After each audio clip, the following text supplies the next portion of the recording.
Happy Friday morning to you, and welcome into today's edition of Robby and Rexrode here on 102.5 The Game, presented by Green Ventures Landscaping for homes and businesses that want to stand out, not blend in. Visit greenventureslandscaping.com. Live from our Busy Bee Plumbing, Heating, and Air Conditioning Game Nashville studios, home of the $99 yearly Beehive membership where the buzz is always about great service. My name is Robbie Stanley, alongside Ian Safar here with you on this Friday morning. Joe Rexrode off today. He will be back on Monday. I hope everybody's off to a great start of their day here today on this Friday morning. Ian, happy Friday to you. What's going on? How you doing? Happy Friday, everyone. Doing just fine, thanks. Another hot one yesterday, though. My goodness, is it hot out there? Would like some rain here and there, maybe a little bit. Help me water, maybe cool us down. A few degrees here and there, but no such luck yet. But yeah, dude, scalding the next 3 days. I've heard it's supposed to be in the hundreds, plus who knows what the actual feels like temperature is going to be living at the pool or staying inside, who knows, but it's going to be hot. So be careful out there. If you got yard work and stuff, make sure you're taking plenty of breaks and water and hydrate up. But yeah, doing good. I mean, it's fun to see some football on the TV last night. It was overall, went about as pretty much a preseason game goes. It did. I think for the most part. It did. I think between the amount of football I watched last night and between Packers and Steelers, and then the entirety of the Titans game, I think I've got my my preseason football filled. Yeah, one and done. I think I've done it. I think we're done after a week. I think, we can start the season now if you'd like. I think I've done it. Obviously, we got a lot to get into on the Titans front today. With their preseason opener last night in San Francisco. Hey, they did win 19-13, the final score for the Titans last night. So, look, there ain't been but 3 wins in each regular season around here the last couple of years. So, anytime you can get a win, I guess you'll take it if you're a Titans fan out there. But we've got a lot to get into. We're going to dive into Cam Ward's night last night. We'll get into what we saw from the starting offense. We'll get into Will Levis's performance a little bit later in the show. Defensively, some things to like, some things I think to be a little worried about in the aftermath of last night's performance. So we'll take your thoughts on all of it throughout the show at 615-737-1025. Our phone and text lines are driven by WilsonCountyHyundai.com, and our YouTube chat already flowing on the program here today. Let's start with some of the good things that I saw. Carmona started at right guard last night for the Titans. Yep. I thought he looked pretty good. And, It was an opening drive, a 95-yard drive for the Titans on offense to start the game. Solid first drive. They ran the ball really well. Pollard had a good run. Spears busted off a good run on that opening drive. There was a play on third down over the middle to Ridley where the ball probably traveled 4 or 5 yards through the air, but he picked up 18. So that was a nice play. Yeah, it's like a little drag route there on third down. Came across, and Ward found him, and he had some space. Nice little run after catch there for Ridley. They had a nice, I thought, a nice screen call on third down to Gunnar Helm. That was a nice little slip-out screen. He picked up 16 yards on that play. So moved the ball down the field, 95 yards, scored the touchdown. And honestly, when they drove 95 yards and scored, I thought, I wonder if they come back out there. I know that was the plan, was for them to play multiple series, but you also probably don't plan on a 95-yard drive if you're Robert Saleh. But they did. The offense came back out there. I think Cam Ward in total played 3 series in the game last night. The starting defense was out there for a while. So that was good to see, I thought. Saleh clearly had a plan for what he wanted to do with his starters last night. And I thought he did a good job of kind of sticking to it. And, interesting, after the game, he talked about, this team is young and they need to play. Like, you need to, maybe throwing a little caution to the wind when it comes to injury prevention, because you need some of these guys to get out there and play. I thought the uniforms looked great. I thought they looked really solid on the field. So that was just me. Yeah. Joey Sly. Yeah. I had my, just sorry to cut you off there, but I had my thoughts during the game. Like, all right, how much found myself conflicted about how much I would play the starters just as the game was going on. Like, okay, you really, after that drive, you really want to put them back out there. After the second drive was a little bit disappointing, I guess you try and go back out for the third drive, kind of kick it back into gear. But I was like, man, do you really want to risk all these snaps now in the preseason, given how long the season is? I know. They talk about, oh, we're building the callus. I've heard Saleh talk about that. I heard Shanahan in a clip, Kyle talk about that. Yeah. Building the callus throughout preseason and what that means to get your body ready for the regular season. And part of me is like, okay, are we building a callus, or do we need to like limit every possible physical contact we get now so our body feels as good as it can in the regular season? And I found myself really conflicted during the game on that. I think it's a fascinating debate that every coach goes through. I do think like your situation as a team probably plays into that too. Like San Francisco didn't play anybody last night. All right. I mean, no McCaffrey. I say that. Mac Jones didn't even play. Mac Jones didn't even play. That Stribling kid, I think, may end up being a pretty darn good player. I mean, he was catching balls all over the place last night. And even Saleh after the game was like, yeah, that Stribling kid, I think he's going to be pretty good. So I hope so, because he made some of the Titans starting secondary players look silly out there. But, I mean, San Francisco really didn't play that many people last night, and frankly, they've had so many injuries that I get it. But like, if you're the Titans, like I do think it's an interesting balance of, all right, we've got a risk here. Every time you step on the field in a football game, there's a risk that you're going to get hurt. But they're also in some areas so young and certainly unproven to the point where what's that balance like of weighing the risk versus the reward of what that could look like. Like, we mentioned some of the positives.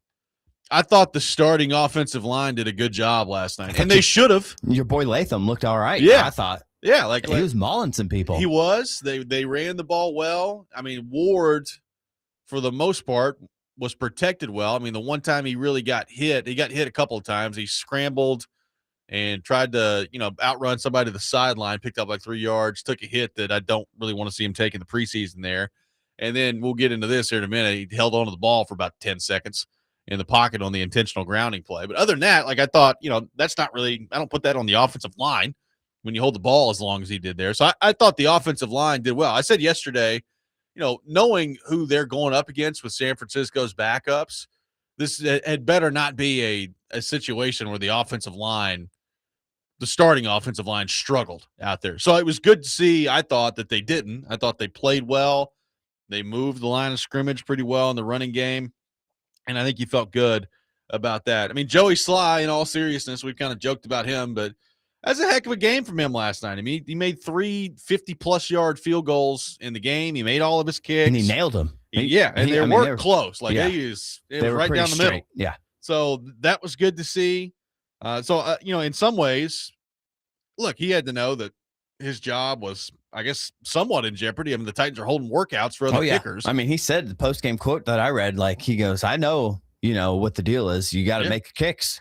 Yeah. And I made him today, something like that. And that's kind of 2 performances in a row where he went out in the joint practice the other day, made all his kicks, and then last night in the game made kicks, and not just made kicks. I mean, you're talking, 55 yards, 53 yards. I think the other one was 58. 50. Yeah. I mean, that's good stuff from Joey Sly. So good to see him kind of respond that way. I thought Keldrick Falk looked pretty good. I mean, he didn't get it wasn't a ton of highlight reel plays, but I thought he looked pretty nimble out there. Femi had a nice tackle for a loss in the opening quarter there.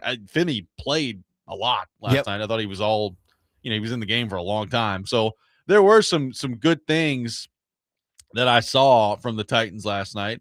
And frankly, I do wonder, like, they got the work in. It's easy to second guess it now. Had the Titans offense just had the one drive where they went 95 yards and they got pulled off the field, we'd probably be talking about. Be feeling pretty good. Yeah, so something totally different today. We'd be like, yeah, okay, well, 95 yards, they pulled it off the field. That was all we saw from the starting group. Problem is, they came out there for 2 more drives after that, and I just thought the passing game in particular looked sloppy. And Cam Ward on the second and third drives I thought was flat out bad. And I mean, there's no other way to say it. He's bad on a couple of those plays. And we mentioned the intentional grounding play. you have to you got to get rid of the ball sooner than that. I mean, frankly, he's kind of lucky it didn't end up being a fumble on that play. And It almost looked like when he was, you know, dropping back to throw, like the ball could have slipped out of his hand before he threw it. It almost looked like it was loose and then he threw it and it ended up going forward. But yeah, you're right. It was close to a fumble. It was close. Yeah. So like I think you got a little fortunate there. And then on the third drive, I just thought, I mean, the inaccuracy issues that you worry about with him just flared up. He had an out route to Carnell Tate that he missed.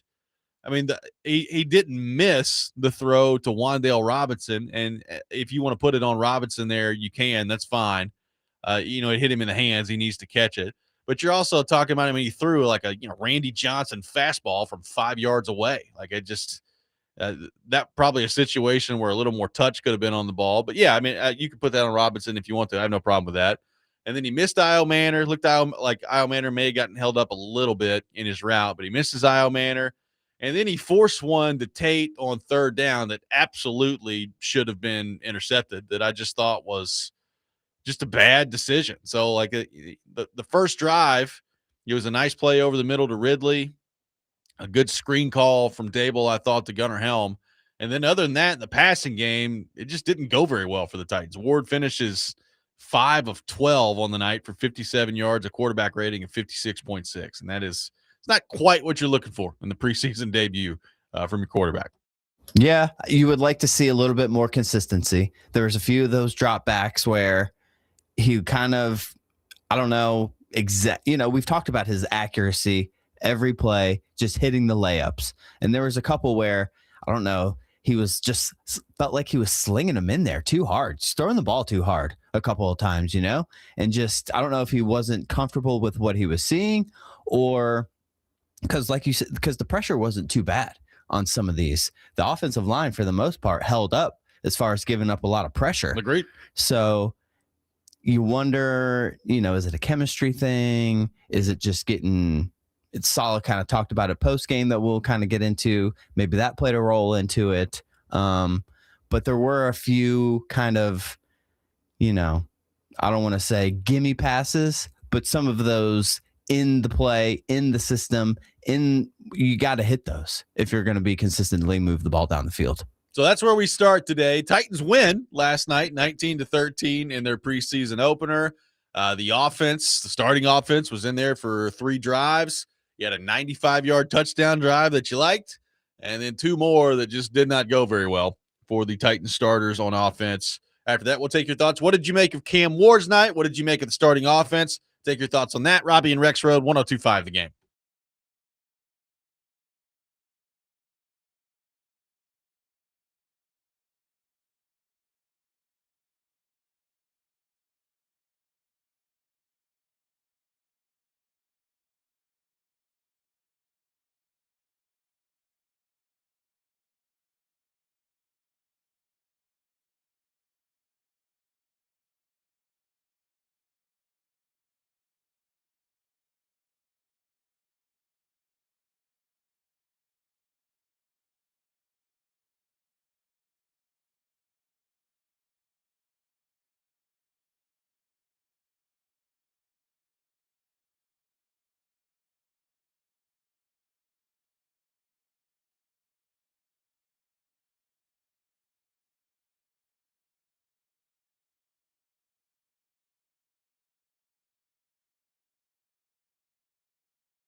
Robby and Rexrode, 102.5 The Game. Robbie Stanley, Ian Safar here with you on this Friday morning, reacting to the Titans preseason opener last night. They do win 19-13, so there is that.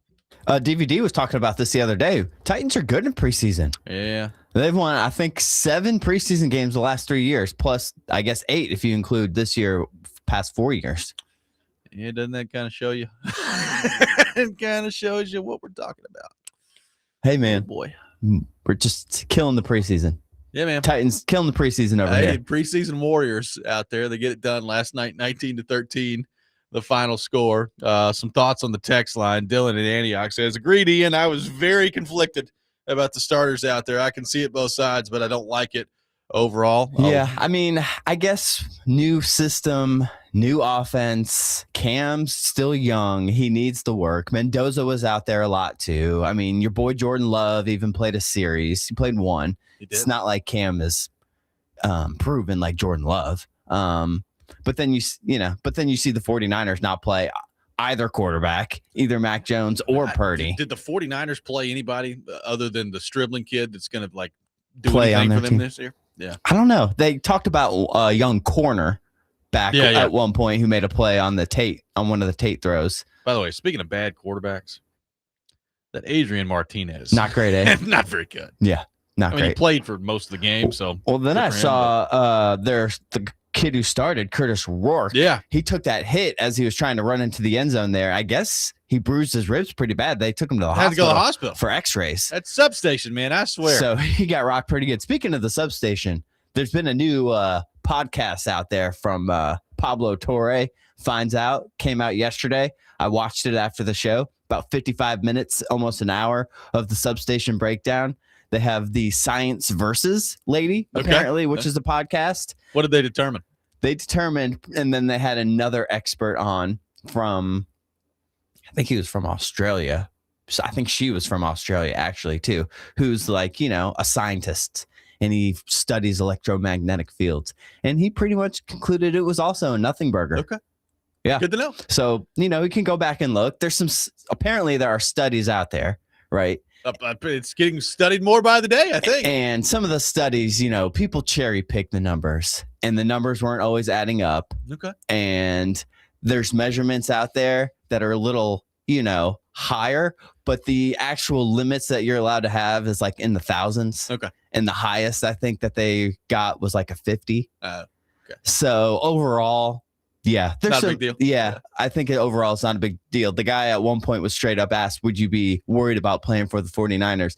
And he laughed. He said, no, I'd sign right now. I'd make so much more money than I do here. Yeah. So he wasn't too worried about it. That's but, good. Just if you feel like going back and watching, if you get bored this weekend. I may have to watch some of that. It was kind of funny. Breaking it down. Yeah, apparently, yeah. We probably spent a couple minutes breaking it down, but yeah.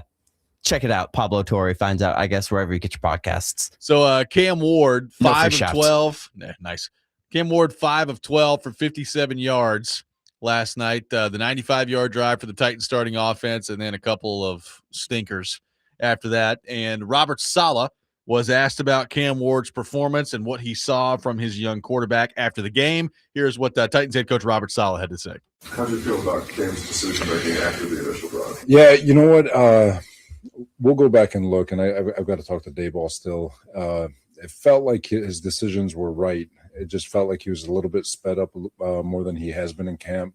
It's first time live bullets. I'm not sure, but it looked like his mechanics were a little bit more sped up than it has been, and which is good because we can go correct it, and which is what the preseason's for. But I'm sure he'll look back at it and see that the protection was pretty good, and he could have went through his process a little bit better. So that was Saleh after the game last night discussing Ward and talking about maybe the mechanics being sped up a little bit, which, I mean, I guess to a certain degree, I understand when you're talking about, being in a live game for the first time. I don't buy that a whole lot. Like, he's played 17 regular season games at this point. So listen, here's where I'll start on all this. It's one preseason game. I'm not going to just like freak out over it. But I would call last night discouraging on the Cam Ward front, right? Like, it's not the start overall that you're wanting. Yeah. Yeah, it's not the start that you're wanting from him. And listen, I mean, by the time the Jets game comes around in the regular season, how much are we going to be talking about preseason game number 1? Probably not much. Hopefully not. But some of the issues we saw from him last night are some of the issues that we've talked about that makes you wonder whether or not he's going to turn into a successful franchise quarterback. And that is, there were too many throws last night that I feel like you got to have that he just missed on. And you can't have that. I mean, there's got to be, I think, a better feel from him in terms of when to lay it on with a fastball, when to take something off of it. The Wan'Dale Robinson play where he's gunning it in there from 5 yards away. I would like to see Wan'Dale Robinson catch the ball, right? I mean, it hit him in the hands, but that's also a situation where two things can be true. Wan'Dale Robinson probably needs to come down with it. And if you're the quarterback, you got to recognize that you're, 6 feet away from your receiver. You don't need to throw it 1,000 miles an hour. I don't right? know if it's his throwing motion, but sometimes those passes, the angles on those come out a little weird with Cam Ward. I don't exactly know. It's almost like it's a lefty kind of thing. The way the angles that they come at on the slants, and it almost like trails a little bit the throw, the way he throws it. And that one kind of felt like, he was gunning it so hard. He came out sidearm, which that's what he does. Well, fine. But, it's kind of like a rise ball almost. It's coming up. It's got a little bit of a slice-ish, some of those to those throws. Well, and then, they tried to get Tate going a little bit last night, and it just 3 targets, I think I saw. They weren't on the same page. I mean, and again, that third drive, I wrote it down on my notes here. I mean, you're talking missing on the out route to Tate, that bullet to Robinson that we're talking about. He missed Io Manor. And again, like the Io Manor thing, it looked like timing. Like it just got thrown off a little bit. That's where I wonder where the speeding up, where Saleh talks about there. Yeah. Like, give it another half a second. Wait for him to get into the window. He'll settle, and then you can throw the ball. He was throwing it before Io Manor was in the window. And then I thought his worst throw of the night, certainly his worst decision of the night, was the last throw he made. It was a third down play, and he forced it to Tate. And it hit the receiver or the defender directly in the hands. Like it should have been an interception. And frankly, if he had intercepted it, he may have taken it all the way back. But it should have been an interception, and it was dropped. That was like more of a progression throw, right? I think it was a second read. He kind of looked to the left, maybe felt a little pressure, stepped up a little bit, came back to the middle of the field, but threw it a little late. Tate did make a nice little move to get open, but in the middle of the field. But I guess Ward didn't see the guy there. Well, and then that's on the last drive. The second drive, again, if you throw the ball away before the pressure gets there and you take the intentional grounding, it's too long to hold on to the ball. And even the broadcast last night was, shout out to Corey Curtis, a friend of the show, but Charles Davis was talking about it. And look, I like Charles Davis, but Charles Davis kind of goes over the top to defend the Titans on these broadcasts, which is no different than any other broadcast for the preseason in the NFL. But it's a little much sometimes. And even he was like, yeah, man, you got to speed up the clock there. You got to get rid of the ball. You can't just sit there and hold on to it forever. You don't like where sometimes he's sped up and then other times it's not fast enough. Yeah. With that kind of stuff. So you don't really love to see some of these plays he's speeding up, and then some of the other plays he's not quite sure what to do. Yeah. So again, it's one preseason game, and at the end of the day, it's 3 drives we're talking about. But it's absolutely fair for the concern that we're seeing from Titans fans on the text line this morning, and to just outright say it. Like Cam Ward, other than maybe a couple of plays on the 95-yard drive, which again was a lot of running the ball, he was pretty bad last night. And that's not what you want to see from the first preseason performance from your number 1 overall pick at quarterback. More of your thoughts to get to on the Titans offense, 615-737-1025. Robby and Rexrode, 1025 The Game.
What do you like about how tonight went? What are some things you got to get better at?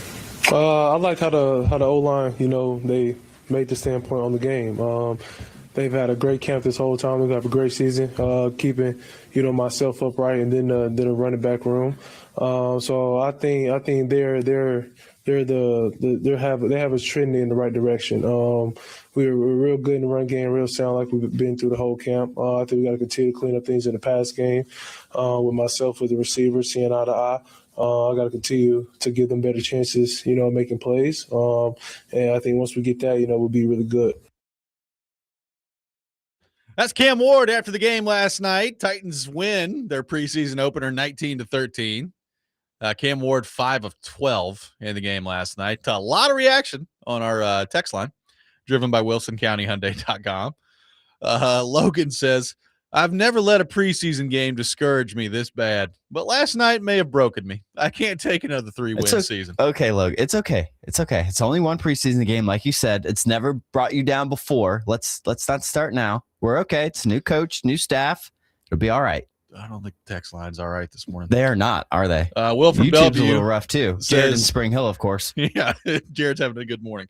Will from Bellevue says, it's depressing that Rourke for San Francisco was a far better quarterback than Ward. We should grab him if he's available. One texter says, would love to get your thoughts on whether Ward's inability to play at the level of a top quarterback is due to not having the skills, a failure by the team to surround him with sufficient talent, or the combination of the two. It seems like true top quarterbacks lift players around them, while others like Tannehill needed other players to lift him. Well, first off, let's put a little bit of respect on Tannehill's name. I mean, Ward at the moment is light years away from like top level Ryan Tannehill here. So let's all first off admit that. Doesn't mean he won't get there. Doesn't mean he won't surpass that at some point. But right now, like he's a far cry from what Ryan Tannehill's best looked like here with the Tennessee Titans. Let me start there. But that's part of what my offseason kind of ramblings about Cam Ward were about, right? Like, at the end of the day, regardless of how you feel about the draft pick, and I have gone on record, we've talked about this 1,000 times, I would not have taken Cam Ward number 1 overall in the draft. But frankly, like that doesn't even matter anymore. That's what they did. So they took Cam Ward number 1 in the draft. And to me, when you do that, the expectations of being a number 1 overall pick in the draft come along with that. And those expectations are, yes, obviously you're a franchise pillar, right? Like you're a quarterback that was selected number 1 overall. You have been handed the keys to the franchise. But to me, part of that is like you have to be an elevator of the talent around you. Like you have to elevate people on your team, receivers on your team, your offensive line. You got to get to that point if you're a number 1 overall pick at quarterback. And again, he may get there. We'll see what that looks like. I would certainly hope that we would all agree that the talent level at wide receiver heading into this year is much better than it was a year ago, and it should be when you take somebody number 4 overall in the draft. I get it. There's a lot of concern on the text line right now. I'm concerned after what we saw last night. Now, again, I would remind you, it's a preseason game. I have seen some rough preseason games that basically have no correlation whatsoever to regular season games. So I'm going to probably bring that up a few times today to keep that in mind. But again, some of the issues we saw from Ward last night are the same issues that you're worried about with him moving forward. And then I think the natural question, the aftermath of that, Ian, is, all right, accuracy. Is he going to ever get to the point where you're not worried about accuracy? Is he going to ever get to the point where he does develop kind of that feel for the game of when to throw the ball with some touch, when to take a little bit off of it? And then there will be times where he needs to gun it in there. Like, how do you go about learning what that looks like at the NFL level if you're Cam Ward? Yeah, you do wonder how, with experience, how much you can figure that part out as far as the type of throw you're trying to make, or is it just his throwing motion and the way has done it his whole life? How much, how long can that really take to shake out, if that is kind of like the problem? So it's part of its mechanics, throwing motion, footwork, and part of it's like the decision making and his style of play. And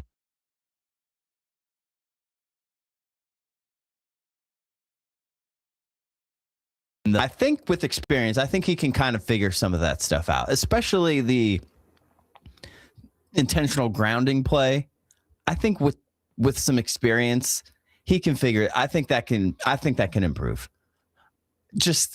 I'm hopeful it can improve. Well, those are things that have to quickly. Like those are just killers. Because last year you can't have. A lot of the sacks were on Ward because he was holding the ball too long.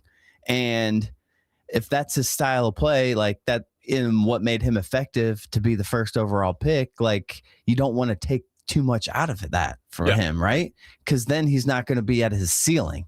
And so there just needs to be a balance there of shooting for the big play with the ceiling, but also knowing when to cut your losses and pull the cord. Well, and I would say, like, if there's a lot of bust talk on the text line, I would say that's probably an overreaction today. Extreme. Yeah. Now, I would also say this, like there's somebody that says, I mean, we won the game, Titans fans complaining again.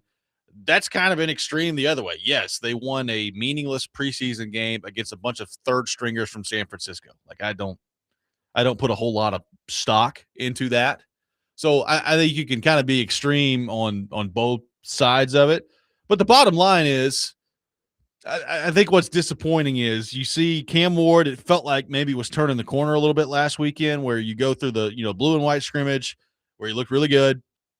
He followed that up with another practice on Sunday where both him and Carnell Tate were just lighting it up out there. We talked about that to begin the week. Like it kind of felt like they were starting to string together some performances. And we saw, we had Charles Robinson on the show yesterday, and he talked about, what he saw from Ward and Tate and that they both looked really good. So you felt like maybe some progress being made there. And then there's the joint practice session this week where it just didn't go great for the Titans. And now you followed up with a preseason game where your quarterback is just pretty inaccurate in the game. So it's still, I think, a lot of up and down at the quarterback position. And I think one of the questions this year for him is, all right, is there going to come a time where he settles in and starts making the throws that you have to make on a consistent basis? Yeah. Because, we've talked about him. Like he can make the spectacular play on occasion. But if he's missing the amount of throws that he missed last night and you extrapolate that out over the course of the regular season, that's not going to get it done. Like you can't win that way in the NFL if your quarterback is going to be that inconsistent with his accuracy. You're not going to be able to sustain enough drives. And then, the defense tires out and it's just throughout the game. And it's just a compounding rolling effect here where if you don't have enough possession on offense, the defense gets tired and you're not playing enough complementary football. And that's kind of the thing. So there was one opportunity when the Titans made a stop on fourth down, right? And they got the ball back. Yeah. And ended in good position, kind of like a swing play, but they ended up putting Trubisky back out there. I was curious if they would throw, a little change of possession here, get Cam Ward out there in some good field position, see how it goes. But they ended up going back to Trubisky or put Trubisky back in. So, yeah, I mean, the big plays aren't going to be enough. You're right. He's going to have to make some of those routine throws, and he missed some of those yesterday. The Io Manor one in particular. Yep. On the third drive, and the Wan'Dale Robinson one, probably slant in particular, or two that he probably should have hit. Well, the Io Manor one, clearly there were some timing issues there. So, like, if I'm a Titans fan today, like I would certainly have more patience for like timing issues. Right. Like those are things that with reps you can work out and you can get on better footing when it comes to the timing part of it. Mm-hmm. So all that, I think, like that to me is what I thought the Io Manor play was, more of a timing thing. And that I have less of an issue with. Compared to just straight accuracy issues. But like Tate ran like a 6-yard out route and he just sailed it over his head over the sideline. Yeah. Like, okay. And then the last play to Tate is just a horrific decision. So those are the things that I think concern you if you're just strictly evaluating him. I mean, again, they did move the ball 95 yards on the opening drive. A lot of that was the running game. And look, if you're the Titans, like there's nothing wrong with being able to run the ball. If that's what the strength of your offensive line in particular. And they made some big holes. Yeah. There's some running lanes for both running backs. Yeah. I thought at different times, all of the backs ran the ball decently well. Like, look, Spears didn't do a ton last night. He did have the one play where it looked like he was, he'd picked up 5 yards and was going down in the middle, and then he busted it outside and broke off a nice run there. Like that was good to see. And I thought Singleton had a couple of good runs out there.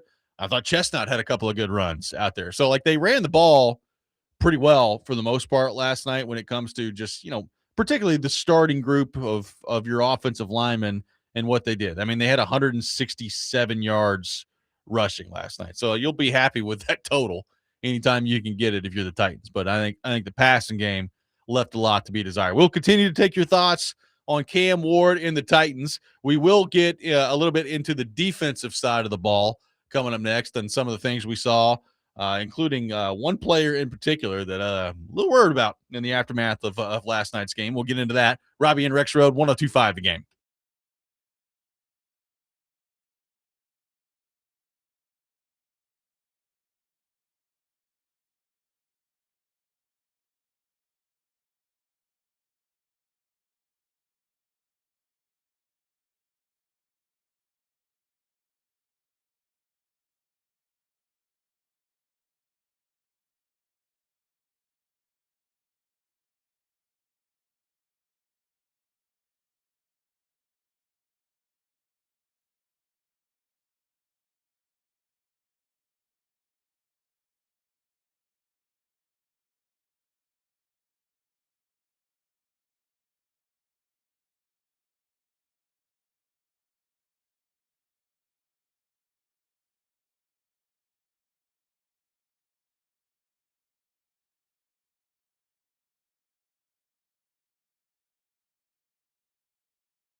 Robby and Rexrode, 1025 The Game. Subscribe to our YouTube channel at 1025 The Game for live shows and exclusive content. The YouTube chat is flowing this morning on the program, as is the text line driven by WilsonCountyHyundai.com. So keep those coming. Keep taking your thoughts. We welcome your phone calls as well on the Titans at 615-737-1025.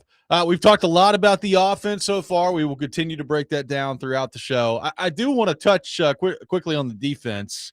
The starters were in there for a while on the defensive side of the ball as well. And again, we mentioned earlier in the show, like I thought, Femi Oladejo had a nice tackle for loss. Jermaine Johnson had a nice tackle for a loss. So I will say, I thought the Titans looked pretty good against the run. That was good to see.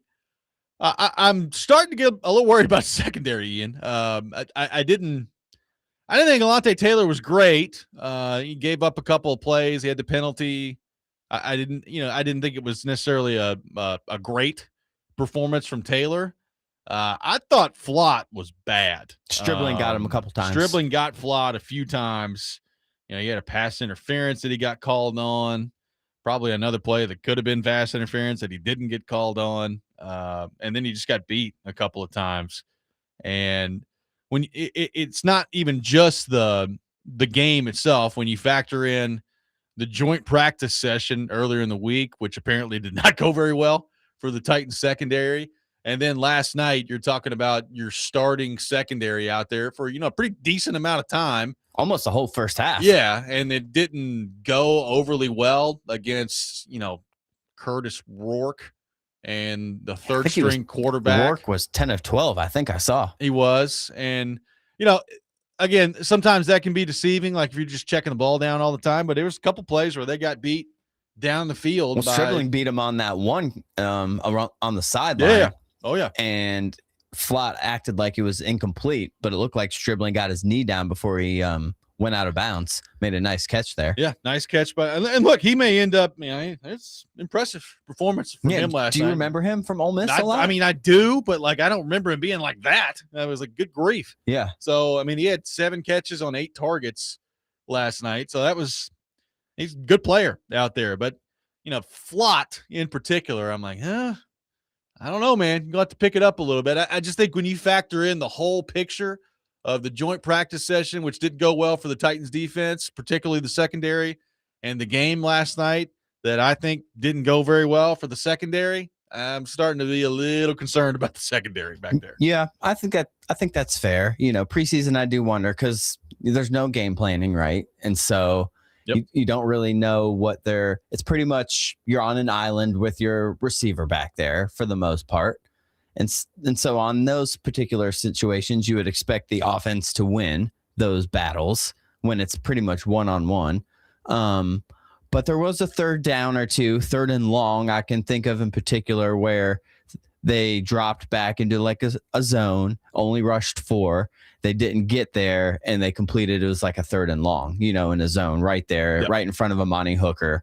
And so you don't love to see the third and long give up the first down plays. But at that situation, they only rushed 4, and I think it was somewhat backups on the D-line at that point, and they didn't get enough pressure, and the guy was able to complete the pass. Yep. So you see that happen a lot on third down and long, so more than you would like to see. When you don't get the pressure, they still have a chance to complete the pass. Yeah, it's only so long you're going to be able to cover. No matter what, even on third and long. And so the zone was a little soft here and there, but you hope in a regular season game, a little bit of pressure on the quarterback can help the secondary. You don't want to have to see the Titans blitz a lot. Hopefully they can get pressure with the 4. I think that's their ideal situation.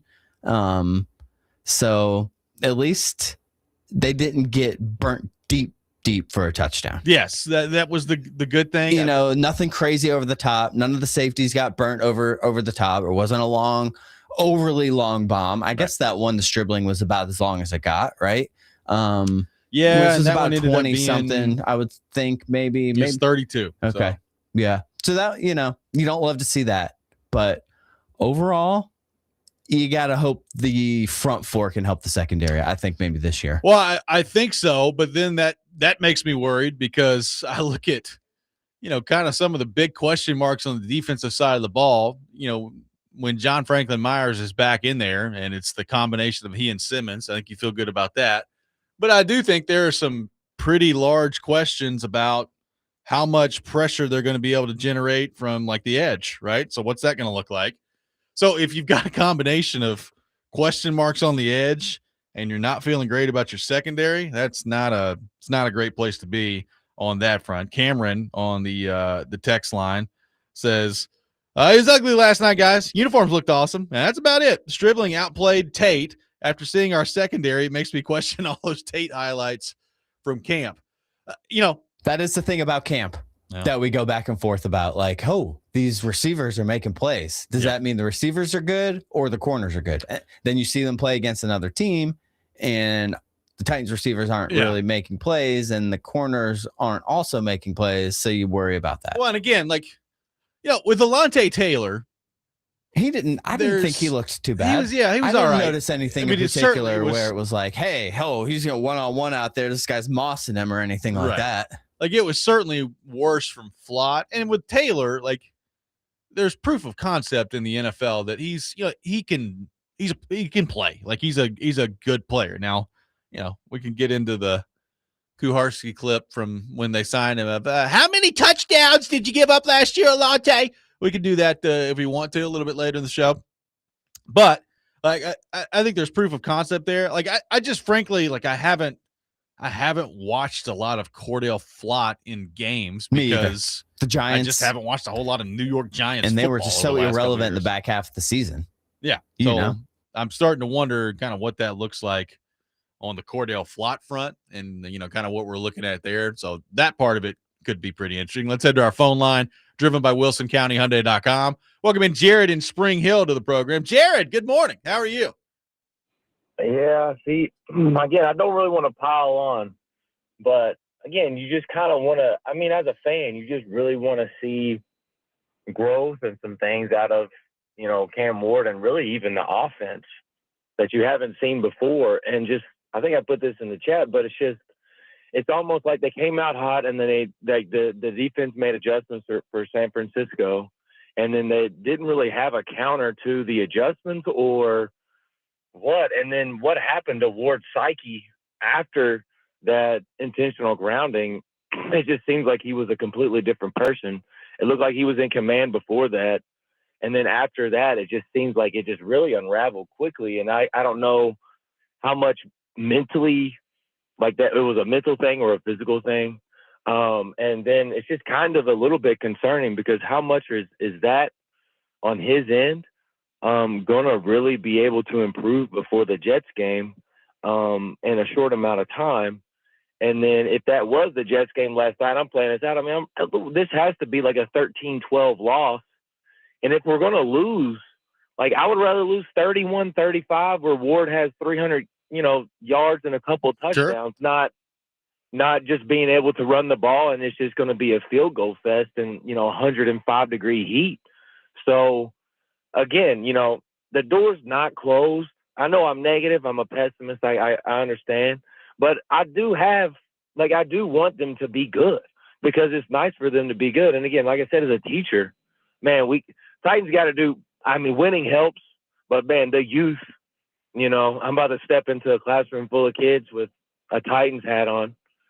And I'm going to be catching strays all day. So, again, I just feel like from the youth perspective and, the overall, we got to do a little bit better job of building up the brand, the Titans brand, just in general in the community. Yep. So, again, I wanted to see something I hadn't seen out of the offense, and it just looked like a carbon copy from the last couple of years under Callahan. And, again, defense, there's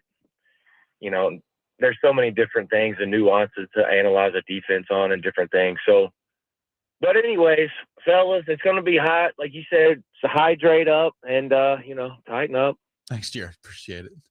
Always enthusiastic. Love the tighten ups from Jared there. Yep. Tighten up.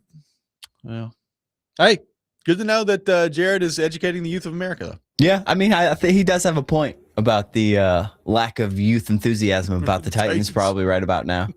Yeah, I'd say that's probably pretty close to spot on. Perhaps that's why we have a new T-Rack Could be. We're bringing the youth of America back. Maybe on The something. youth of Middle Tennessee. We're bringing them back to the Titans. Maybe onto something. 615-737-1025. Our phone number. We'll take more of your thoughts on the Titans. Well, we have talked a lot about one quarterback for the Tennessee Titans today. I would like to discuss another one coming up next. We'll do that. Robby and Rexrode, 1025 The Game.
Hour number 2, Robby and Rexrode, 102.5 The Game. Robbie Stanley alongside Ian Safar here with you on this Friday morning. Rexrode off today. He will be back on Monday, taking your thoughts at 615-737-1025. We are presented by Green Ventures Landscaping, outdoor patios, landscaping design, lawn maintenance, and more. Visit greenventureslandscaping.com. Live from our Busy Bee Plumbing, Heating, and Air Conditioning Game Nashville studios, home of the $99 yearly Beehive membership where the buzz is always about great service. Chase McCabe will be with us at 8:30. We'll get his thoughts on what he saw from the Tennessee Titans last night.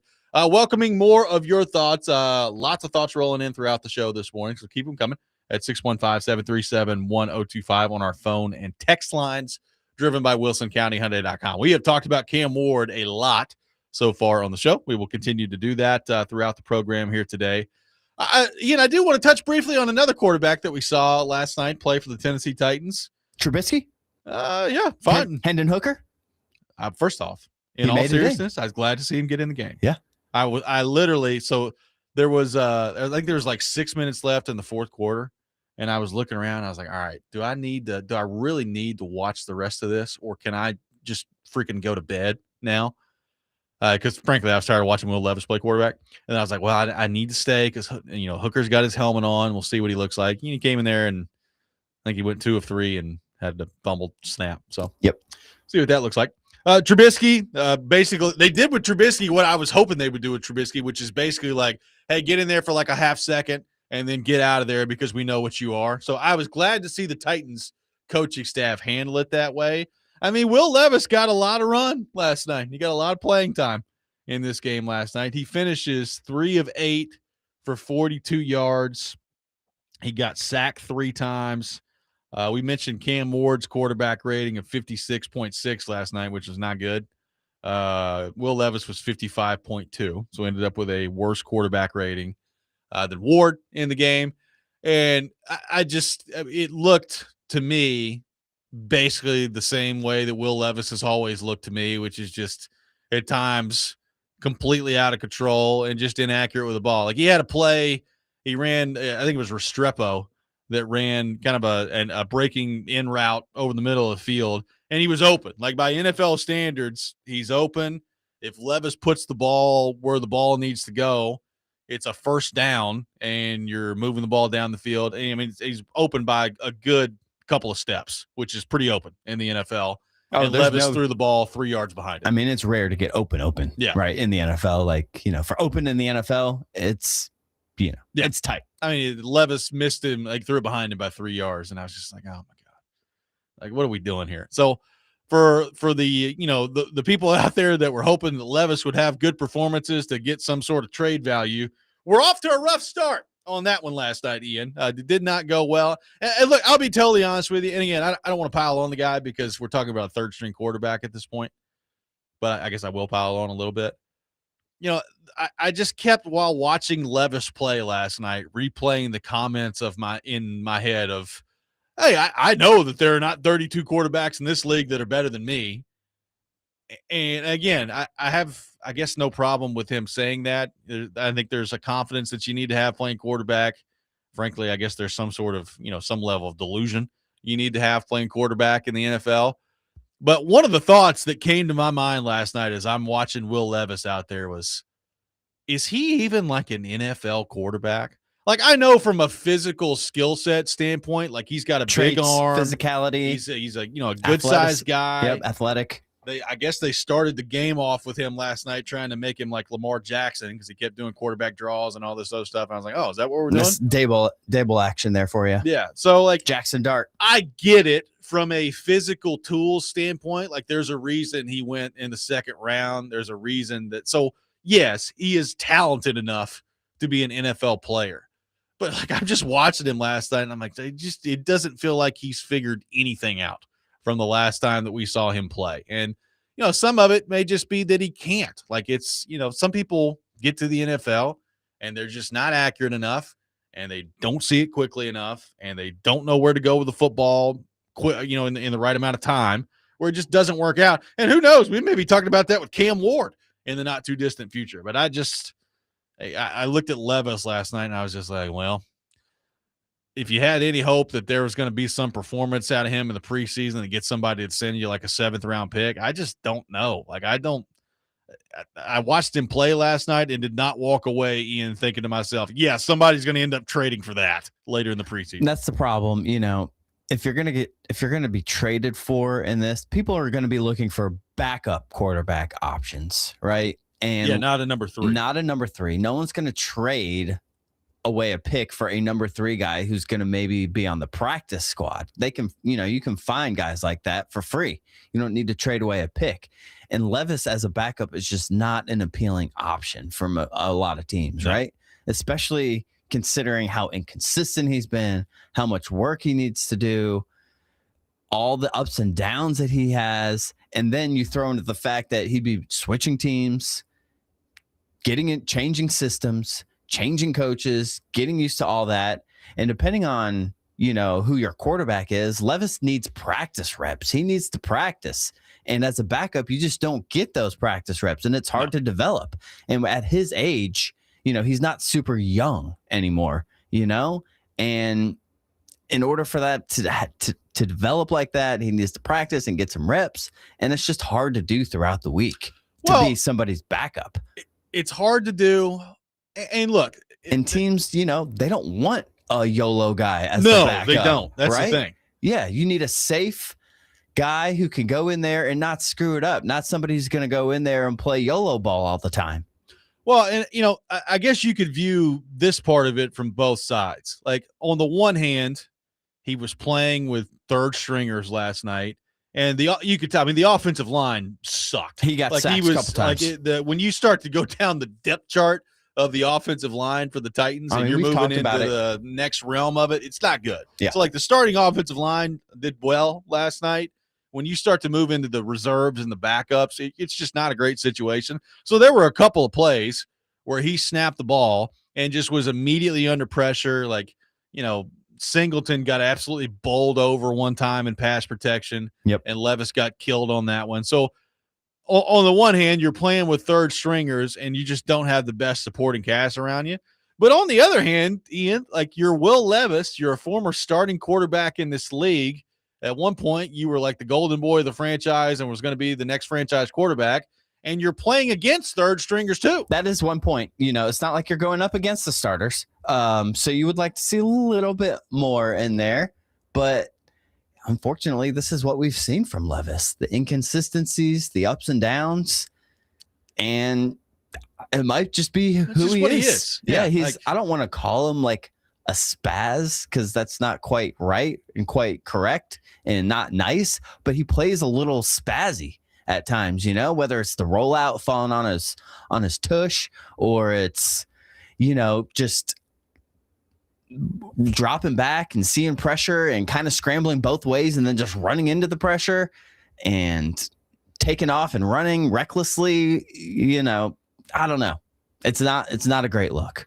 Well, it didn't take long either. Like, when he missed that throw to Restrepo, I was like, oh my God. And again, Cam missed a bunch of throws last night too. So I'm not trying to single out Levis, but there's going to be so many limited opportunities for Levis, I think, moving forward here, that when you get your chance, preseason games, and this won't be the last one, like, he's going to play a lot. He'll probably play more. He'll probably play more as the preseason goes. Yeah, I thought he would almost play more. I'm surprised they played Cam Ward and the starters as much as they did, honestly. Yeah, like, he got probably a quarter and a half of pretty much football. Exactly what you said. So, he's probably going to get that again moving forward. But, at this point, I'm just going to be surprised if he goes out there and just lights it up. Even though, to what we were talking about, he should. Right? Like, you're going up against 3rd stringers, and you can get both sides of the coin on that. I get it. I came away last night when watching Will Levis play and just saying, okay, so he's not gotten any better. Yeah. Like, the reports in training camp are basically it's not gone very well for him. Yep. And then you watch him play the game last night, and it's just like, okay, so he's not any better at all. Same. Yeah. Big arm, questionable accuracy at times, questionable decision making, all over the place. I mean, those pretty much track is what we've seen so far from Levis. I guess we didn't see any killer back-breaking turnovers. No meme-worthy plays last night. Yeah, so I guess that's a start. But but baby steps. That's about as basement level as you can start. Hey, don't make a meme worthy play in the preseason. How about that? Let's start there. Yeah. It's not exactly what you want to get, or your best goal here for a player you're trying to maybe get something out of. We got a lot of thoughts on the Titans to get to on our text line. We welcome your phone calls as well. 615-737-1025 is our phone number. More coming up next. Robby and Rexrode, 1025 The Game.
Today, the Nashville Sounds take on Indianapolis at First Horizon Park. First pitch at 6:35. Catch all the action on 94.9 The Fan. Presented by Twin Peaks, Family Leisure, Maple Street Biscuit Company, and Social Cantina. Taking your thoughts at 615-737-1025. One texter says, Levis is correct. There's not 32 quarterbacks better than him. There's 64 or more. This is from David from Paris. Another texter says, this AB from Clarksville. Levis is right. There's not 32 better. It's more like 65 or 70 out there. So Levis is just catching some strays on the text line right now. People are already talking, Ian, about tanking for Arch Manning. We've got which quarterback in college football should I be closely watching this year? Things going well on the text line in the aftermath of the first preseason game. One preseason game in. How about that? Yep. One game. Let's just not lose to the Jets. Oh, boy. Yeah, that one's going to be interesting. Very interesting. If our text line's like this after a preseason game, let's give it a couple weeks here in the regular season before we go too crazy. Again, we mentioned earlier, Carmona starting on the offensive line. I thought he looked pretty good. The starting offensive line did pretty well. I mean, I thought for the most part, Ward had a clean pocket. He just missed on some throws, but they ran the ball well with the starting offensive line. I don't know how much stock I put into it, given the fact that they were going up basically against like second and third stringers from San Francisco, but it's better than the alternative of going up against second and third stringers from San Francisco and not doing well. So good on the Titans starting offensive line for doing that. Oladejo made some plays. That was good to see. I thought Falk looked pretty good in a very limited, kind of sample size there. So that was good to see. The linebackers, Cody Barton was kind of all over the place. Anthony Hill made a play or two out there. So it was good to see. Cedric Gray too. Yeah, Cedric Gray. I mean, it's good to see. He looked all right. Yep. Some of those guys, making some plays out there and doing well on that front. The rotation part of this, I don't know that we got a great feel for it last night, but I am interested to see when the regular season comes around, like what exactly the rotation is going to settle into on the defensive line, because clearly that's something Saleh believes in. So what's that going to look like? How do they utilize Jeffrey Simmons in that? Like Saleh's talked about, he's probably going to play a little bit less. Like he's going to keep him fresher for pass rushing downs this year. And again, he didn't get a great feel of that last night, but I do wonder, like, how much depth are they going to have on the defensive front where Saleh feels comfortable doing that? And does the plan on that change from the start of the regular season to as you're going throughout the season? Like, does it become clear that, maybe in the early part of the season, you're not going through as much of a rotation while you're waiting on, Oladejo to continue to grow, Falk to step into a role there. I do think the interior of their defensive line has a chance to be pretty good, and you can probably go, a pretty decent rotation from the jump there. But I don't know that we got a great feel for that last night in the preseason game. No, I think your plan there makes sense. Early on, you'd like to see, maybe it does take some time for Femi to Oladejo to kind of fit into the system and Falk to get comfortable in the system. Jacob Martin, I guess, didn't play, right? Because he tweaked his knee in the joint practice, so he was out. Well, by the way, Jalen Harrell hurt his knee last night too, and I guess he's getting an MRI today, so hopefully nothing serious there. Yeah, hopefully nothing too serious, and he can stay in the rotation. But I mean, because Jacob Martin is technically listed as the starter on the first unofficial depth chart, and does Falk end up being the starter on one side? I thought Jermaine Johnson looked pretty good. I thought he looked pretty good. Yeah. So I think, you want to start him a lot. I think Jermaine Johnson obviously is going to play a lot and start every game. JFM, Franklin Myers in the middle, and then Simmons. And, on that other end, do you go right with Falk if Martin's still banged up, or if Martin is healthy, does he start the season? And how they kind of rotate that in. Is Femi more of a first and second down player? And then you bring in Jermaine Johnson some on third down. So I think there's some ways to kind of figure that stuff out, but I think your plan there makes sense early on. And I don't think we got a full, read of the system kind of, early on yesterday. as far as last night goes, especially with Simmons playing such limited snaps, and then John Franklin Myers didn't even play. So I think that makes sense, and I think that would be a good plan to start as far as the rotation goes. I want to see your good guys out there, even though I get why Saleh likes to switch it up, but I don't know. I think that's a solid plan. I think we could see a decent amount of them early on before Femi and Falk kind of get more comfortable. Ed on the text line says, based on what Saleh said this offseason about starting from scratch with Ward and seeing last night, should we be viewing this as a rookie season for Ward?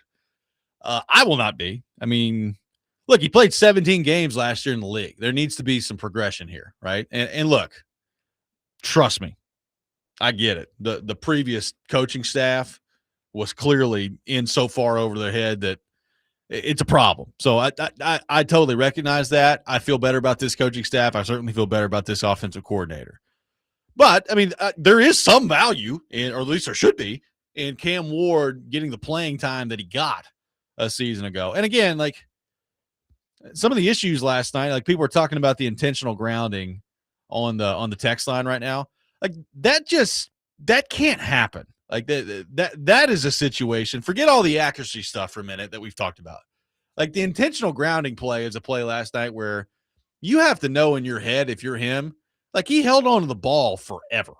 And there's just got to be a better internal clock of, all right, it's just clearly not there on this play, and you have to live to fight for another down. And I mean, it's a total drive killer when you allow something like that to happen. And as we said to begin the show, like he waited so long with the ball on that play that he's lucky he didn't get it taken away from him. And when we talked about the fumbling issues that he had last year, I mean, that one was very close to being a fumble. Like he basically just lost it as he was going forward with the ball. And I think he had it long enough to definitely be an incomplete pass, but it's close, man. Like when it first happened, and even on the broadcast, they're like, I mean, the officials didn't even blow the whistle dead until about 6 seconds after the ball hit the ground. So it looked like they weren't even sure. Yeah. And when, he was dropping back so far, but he went straight back, and in that situation, to avoid the grounding, you got to at least go one way or the other so you can get out of the tackle box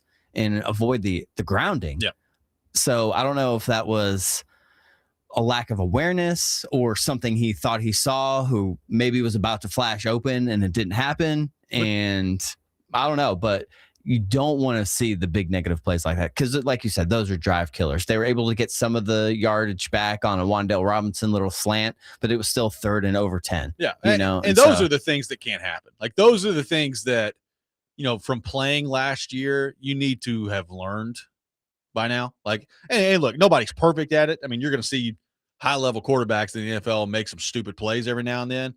But, like, those have got to be the plays that you weed out if you're Cam Ward. And, again, whether or not he's a successful quarterback is basically going to come down to if he becomes more accurate. Like, he just can't have some of these misses that we're seeing out there. But he's just, Mike on the text line is talking about moving, the MO of moving backwards. Like, he's got to cut that out. Like, and like the intentional grounding is a play last night that you just can't have. Yeah, he went way too far back. Way too far and held on way too long. Last night. Yeah, you can't do that. Although, and what's tricky about him and the way he, likes to extend the plays. I wish he was just a little bit more faster foot speed. Yeah, and I think we saw that again last night. Yeah, like that play where he got out of the pocket and ended moved across the line of scrimmage and tried to run to the sideline, didn't quite get there in time. Caught, and he doesn't have that straight line speed. He can be elusive, but he doesn't even have that Mahomes wiggle. No, right? Mahomes can do that, and he can do a little wiggle and a little shimmy and get himself some extra time.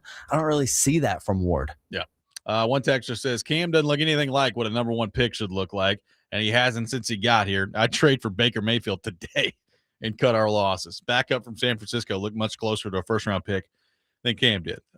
And again, like we're talking, I'm not hitching my wagon to Curtis Rourke when it comes to like what a future in the NFL is going to look like. So maybe a little bit extreme there, but yeah, like as we've said throughout the show, it's totally fair if you're a Titans fan to be disappointed with Ward's first showing of the preseason based on what we saw last night. Did not go very well in the passing game. Now, There was another number 1 overall pick at quarterback who got in the action last night around the NFL, and things went pretty well for him. We'll get into that coming up next. Robby and Rexrode, 102.5 The Game.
Robby and Rexrode, 1025 The Game. Keep up with training camp with 1025 The Game for the latest updates, player interviews, and more as you get prepped for the upcoming football season. Coverage of training camp presented by Twin Peaks Restaurants, Parma Tractor and Equipment, Nelson's Greenbrier Distillery, and Tri-State Water, Power, and Air. We have been talking a lot today about a number 1 overall pick at quarterback for the Tennessee Titans and his performance last night. Ian, there was another number 1 overall pick at quarterback that saw his first NFL action last night in the preseason, and that is Fernando Mendoza. He got in the game. He played 4 drives for the Raiders last night, 10 of 16, 97 yards, threw a touchdown pass. I didn't know this. He is apparently the first number 1 overall pick to throw a touchdown pass in his preseason debut, a very specific stat, since Baker Mayfield in 2018. So that is good. It's a good bit of gap of time there. It's a good bit of gap of time. I mean, it's almost a decade. So I found that to be pretty interesting. This comes the same day where the Athletic, Michael Silver, put out a story about basically what happens when you put Fernando Mendoza, who, as we know, kind of an interesting cat, put him into Sin City. And he was asked about, being 22 years old and having all this money and, how you avoid the temptation to go over to the Las Vegas Strip. Sure, it's tempting. And he said, quote, "I've been there once or twice, but I haven't really experienced the Strip. It's like a boogeyman. A lot of people talk about the Strip like you don't want to go there. It's like when you're a kid, you're trick-or-treating, and there's the haunted house. You're not trying to go over there." Was the quote that Fernando Mendoza had. He wants to make sure that he's, all about football. He's getting into the playbook, and we're not seeing him over there at the casino table. I saw something like "my girlfriend is my playbook," or something like that. Like he's ain't worried about all that. Called it the boogeyman, and like when you're trick or treating, it's a haunted house. You don't want to go over there. So Fernando Mendoza avoiding the Strip in Las Vegas. And yesterday delivering a 10 of 16 performance, 97 yards, and a touchdown. I did, in all seriousness, I watched some clips from him playing yesterday. Made a couple really nice throws in that game. Not too bad.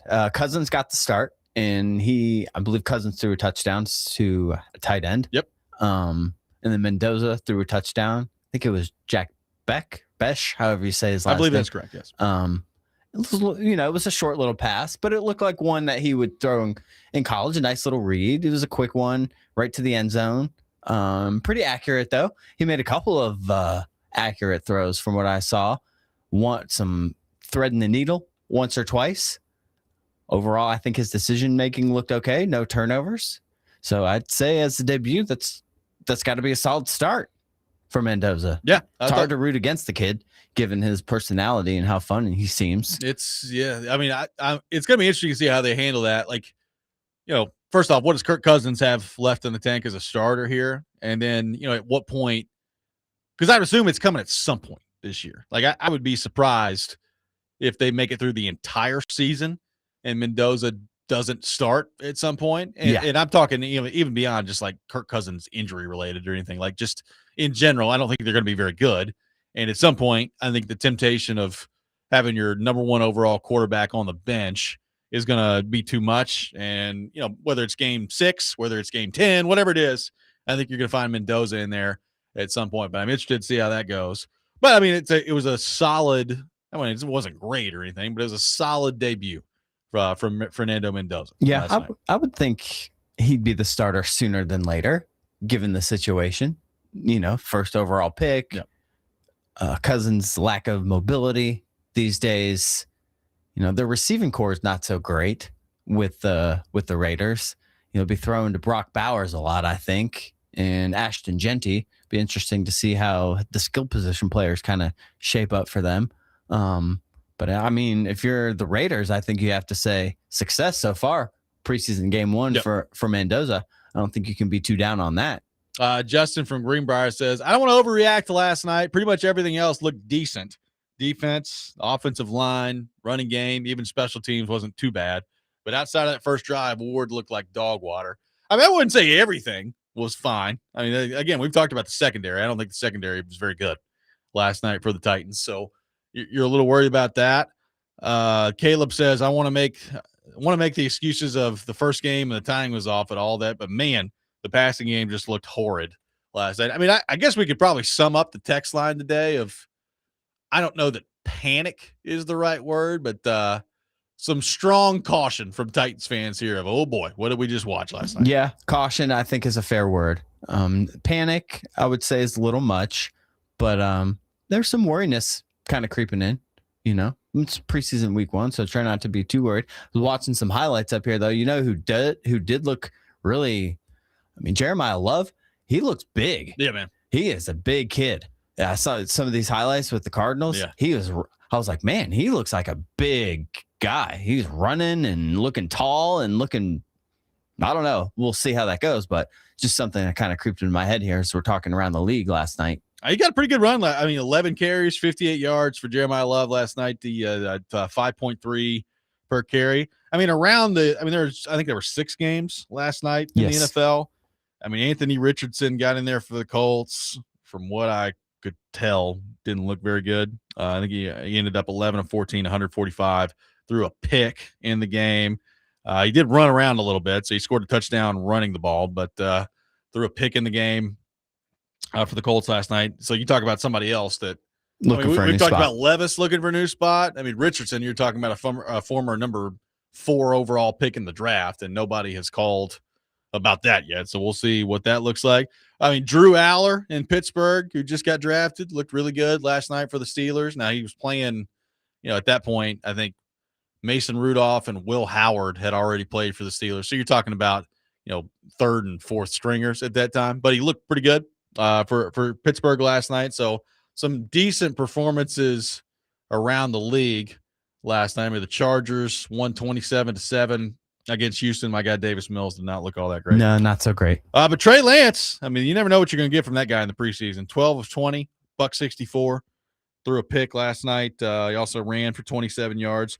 Trey Lance, one of the more interesting preseason players out there. Yeah, he seems to always play a lot in the preseason at least, and he's got some skills, right? And so when you're not game planning and it's just kind of one-on-one with some backups, as a good athlete, he still flashes. So you can kind of see why. But yeah, it'd be interesting to see where he ends up. Richardson too. He's kind of in that same. Does anyone really want to make him as your backup? Like, he doesn't really fit a whole lot of systems as far as a backup goes. You got to cater your offense a lot around him. Maybe you could pull a Malik Willis Packers kind of thing. Maybe if you're LaFleur, not necessarily the Packers this year, but some kind of theory behind what LaFleur did with Willis and the package you might have as a backup for a couple of games and what that could look like. Well, I would love to know, like we talk about, people hear about Levis and, Kuharski has reported nobody's really even called about Levis. I would love to know what the Colts would want for Richardson. Like what exactly would you be looking for in return for Richardson? Because I mean, it is a little bit different. You are talking about a number 4 overall pick, right? I mean, it's a little bit different, but it also goes to show you, and you can find examples on both sides of this all throughout the NFL, but it goes to show you that like physical tools aren't everything, right? Like Levis has got plenty of physical tools. Anthony Richardson's got about as many physical tools as you could think of in the NFL. I mean, his combine numbers were just ridiculous, which is why he went where he got drafted. But it's all about putting it together. I mean, Anthony Richardson, I don't know if he's ever going to get another opportunity to start in the NFL. He's only 24 years old, so that part of it is still kind of amazing that it feels like he's been around as long as he has, but he's only 24. I mean, he talked about last night how he doesn't think he played particularly well in the preseason opener, so we'll see what happens on that front. But a lot of interesting quarterback situations with former, relatively high picks that are just kind of floating in the wind right now. I mean, we didn't even bring up J.J. McCarthy in that whole discussion, but what's going to happen with him moving forward? I mean, that situation in general is very interesting. You would think Kevin O'Connell, you're going to give up on J.J. McCarthy after like such a short time to bring in Kyler. They must think that he's just terrible, like almost like irredeemable terrible. I wonder if that was actually a competition at all. It doesn't seem. I don't think so. It doesn't sound like it. It's hard to find a lot of people that say it actually was a true competition, which means at the end of the season, you're already bringing in Kyler Murray knowing you want him to be your starter. I don't know. That'll be interesting. It's McCarthy in particular, because he's flashed some. Yeah. And he's got the skills and the physical talent, all the physical talent and skills that you would need also. But he, for whatever reason, maybe he's not super accurate or can't put it together. I don't know. That is an interesting situation with him for sure. 615-737-1025 is our phone number. More of your thoughts to get to on the Titans. We will do the Rob rant coming up next as well. All that ahead. Robby and Rexrode, 1025 The Game.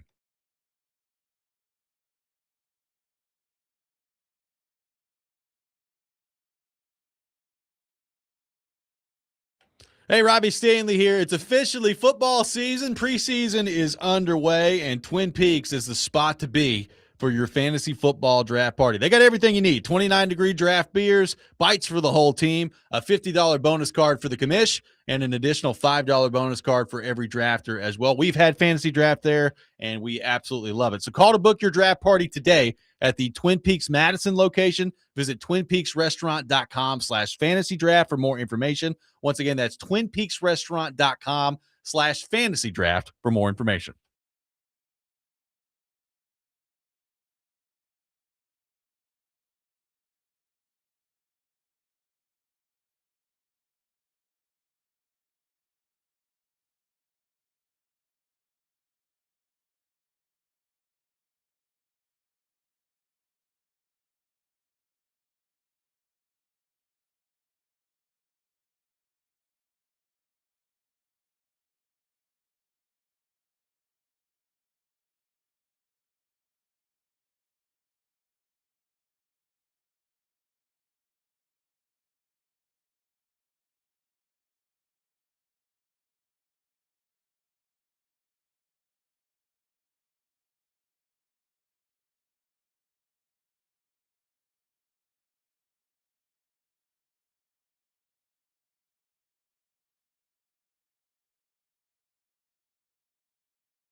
Don't make me angry. Sometimes you have to tell someone to pound sand. You wouldn't like me when I'm angry. This is the Rob Rant. Now on Robby and Rexrode. I think there are situations that every now and then just a good old brawl could fix. I mean, I probably could have taken him. Rexrode finally gets something done. Oh, well, thank you for telling me how I felt, Paul. Didn't this guy just say he was one of the 32 best quarterbacks in the league and he can't roll out to the right and stay on his feet out there? What's going on? Oh, they better not take Levis. Drake May's probably better than Will Levis. You owe the fans an apology. Losing's really not in my vocabulary. And Rock and Roll Hall of Fame was pretty good. I booed the Beatles.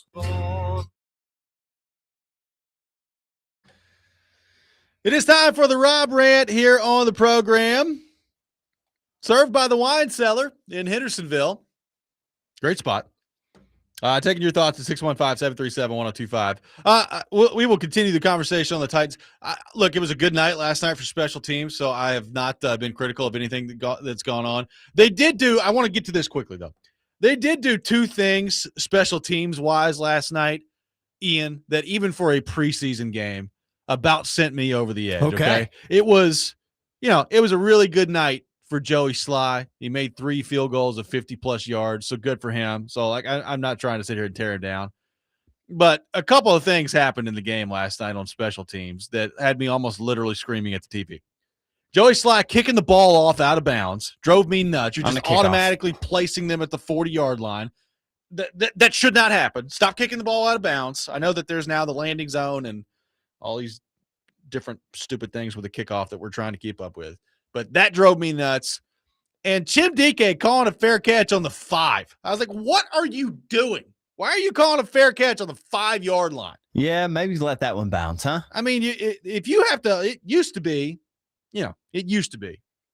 where you would basically, as a punt returner, put your feet on the 10-yard line. And if you had to back up beyond that, well, you just let that thing go. KJ Osborne did same thing at like the 7. I know. And so, look, punters have gotten really good, so I get that. Like, they punt it really high now, and there are situations where, if, let's say, you have to back up to the 8, sometimes you have to make the fair catch, because if you don't, they're definitely going to down it inside the 5 before it gets in the end zone with how good the punters have gotten. I would say, though, if you have to drift all the way back to the 5, maybe just let that thing go and take your chances. Like, what's the difference between being at the 5 and being at the 2, right? I mean, just let that thing go and hope that you get a weird bounce of the oblong football and it goes in the end zone and you're starting at the 20 rather than starting at the 5. But when he caught that fair catch on and it was the 5, it could have been like the 4. And I was like, what are you doing? Stop doing that. It drove me nuts last night. It's a very odd thing to complain about. I get that given everything that happened last night, but that really almost set me off when he fair caught that ball on the 5-yard line. Maybe we can hope that it was just like a preseason thing here. Hey, I haven't caught a punt yet in a real game.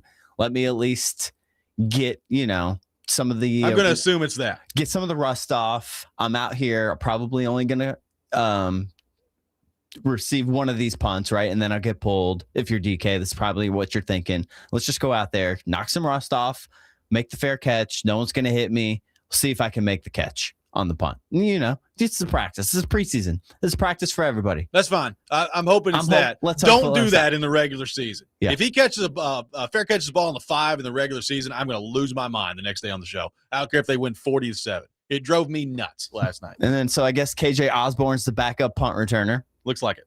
I wonder what that means for his spot on the roster. Way, very underrated. Since I'm crapping over the special teams who actually had a good performance last night, pretty heads-up play by KJ Osborne on the onside kick last night. So, it's an onside kick. It's become virtually impossible in the NFL to recover an onside kick at this point, given the rules of the way they've done it. But Osborne, rather than trying to, field the grounder that was hopping, basically just guided it out of bounds. I was like, hey, there we go. That's a heads-up play. Yeah. I like heads-up plays out there on special teams. Hey, whatever it takes, you just do the smart play. Yardage doesn't really matter at this point.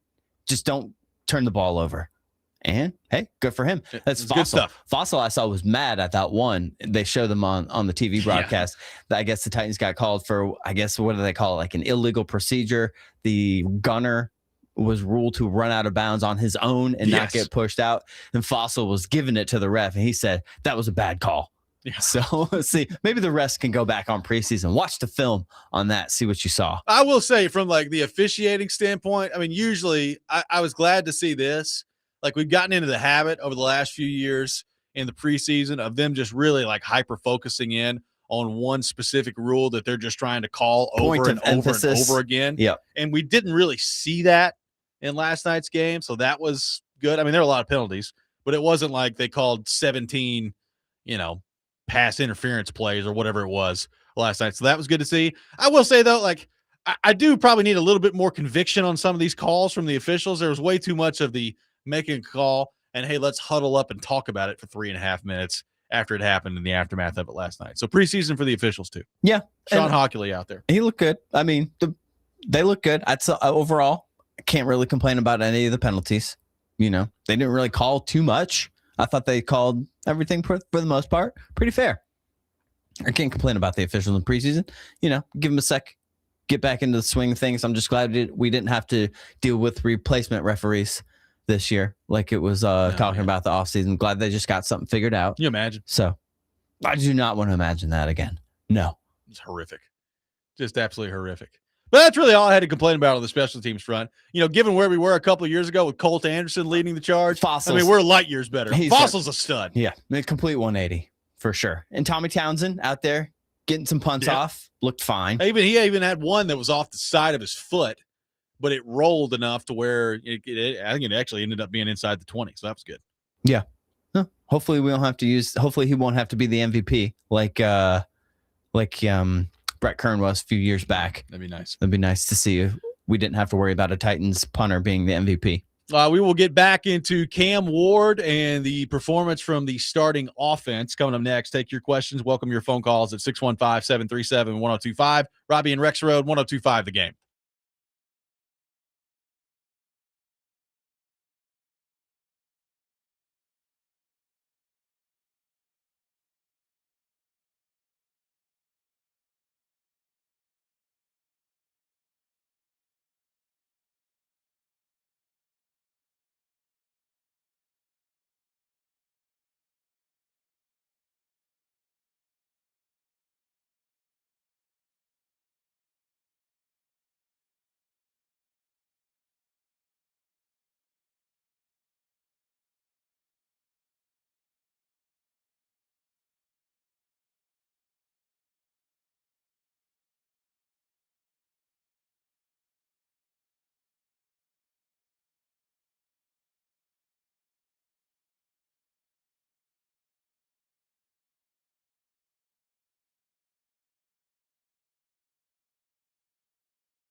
Final hour, Robby and Rexrode, 102.5 The Game. Robbie Stanley alongside Ian Safar here with you on this Friday morning. Rexrode off today. He will be back on Monday. We got Chase McCabe coming up later this hour at 8:30 on the program. We are presented by Green Ventures Landscaping for homes and businesses that want to stand out, not blend in. Visit greenventureslandscaping.com. Live from our Busy Bee Plumbing, Heating, and Air Conditioning Game Nashville studios. Home of the $99 yearly Beehive membership, where the buzz is always about great service. Titans win last night, 19-13 in the preseason opener this year. So, what was that preseason win number 8 over the last 3 years? 3 plus years? Yep. 3 and then 1 here. Yep. Maybe at some point they'll translate to regular season wins. That's good. 19-13. They win last night. Moved to 1-0 in the preseason. So good on that. We mentioned to begin the show, there were some positives last night, obviously, in the win. You got Carmona starting at right guard. I thought he played pretty well. So that was good to see. I thought the starting offensive line did what they needed to do against second and third stringers from San Francisco. So I thought they ran the ball well. I thought when Ward was in there, for the most part, he was protected pretty well and had some good pockets to throw from. So I thought it was a pretty good performance from the offensive line. I don't know how much stock I'd put into it given who they were going up against, but it was certainly better than the alternative of struggling against those guys. So good to see from the offensive line there. They ran the ball well. Pollard had a couple of nice runs. Spears had a nice run out there. Joey Slide hit 3+ field goals at 50 yards, or 3 field goals at 50+ yards. So that was good to see. Again, some positives last night. Femi Oladejo, nice TFL. Jermaine Johnson had a tackle for loss as well. So were some positive moments for the Titans last night that were good to see. Calvin Ridley had a nice run after the catch. But I think the talking point today is 3 series from the starting offensive unit last night. You go 95 yards, get a touchdown on the first drive, some really good runs on that drive, and a couple of good third down pickups. Like they had a third down pickup across the middle to Calvin Ridley for 18 yards. Gunnar Helm on, I thought, a nice screen call from Brian Dable. Gunnar Helm picked up 16 yards on a 3rd and 10. So a couple of good passing plays on the opening drive as well. And then things went downhill for the offense and for the passing game in particular. Ward took a bad intentional grounding on the second drive where he had all day to throw the ball and at least get rid of it, and he didn't do it. Took the intentional grounding. Frankly, was lucky it wasn't a fumble on the play.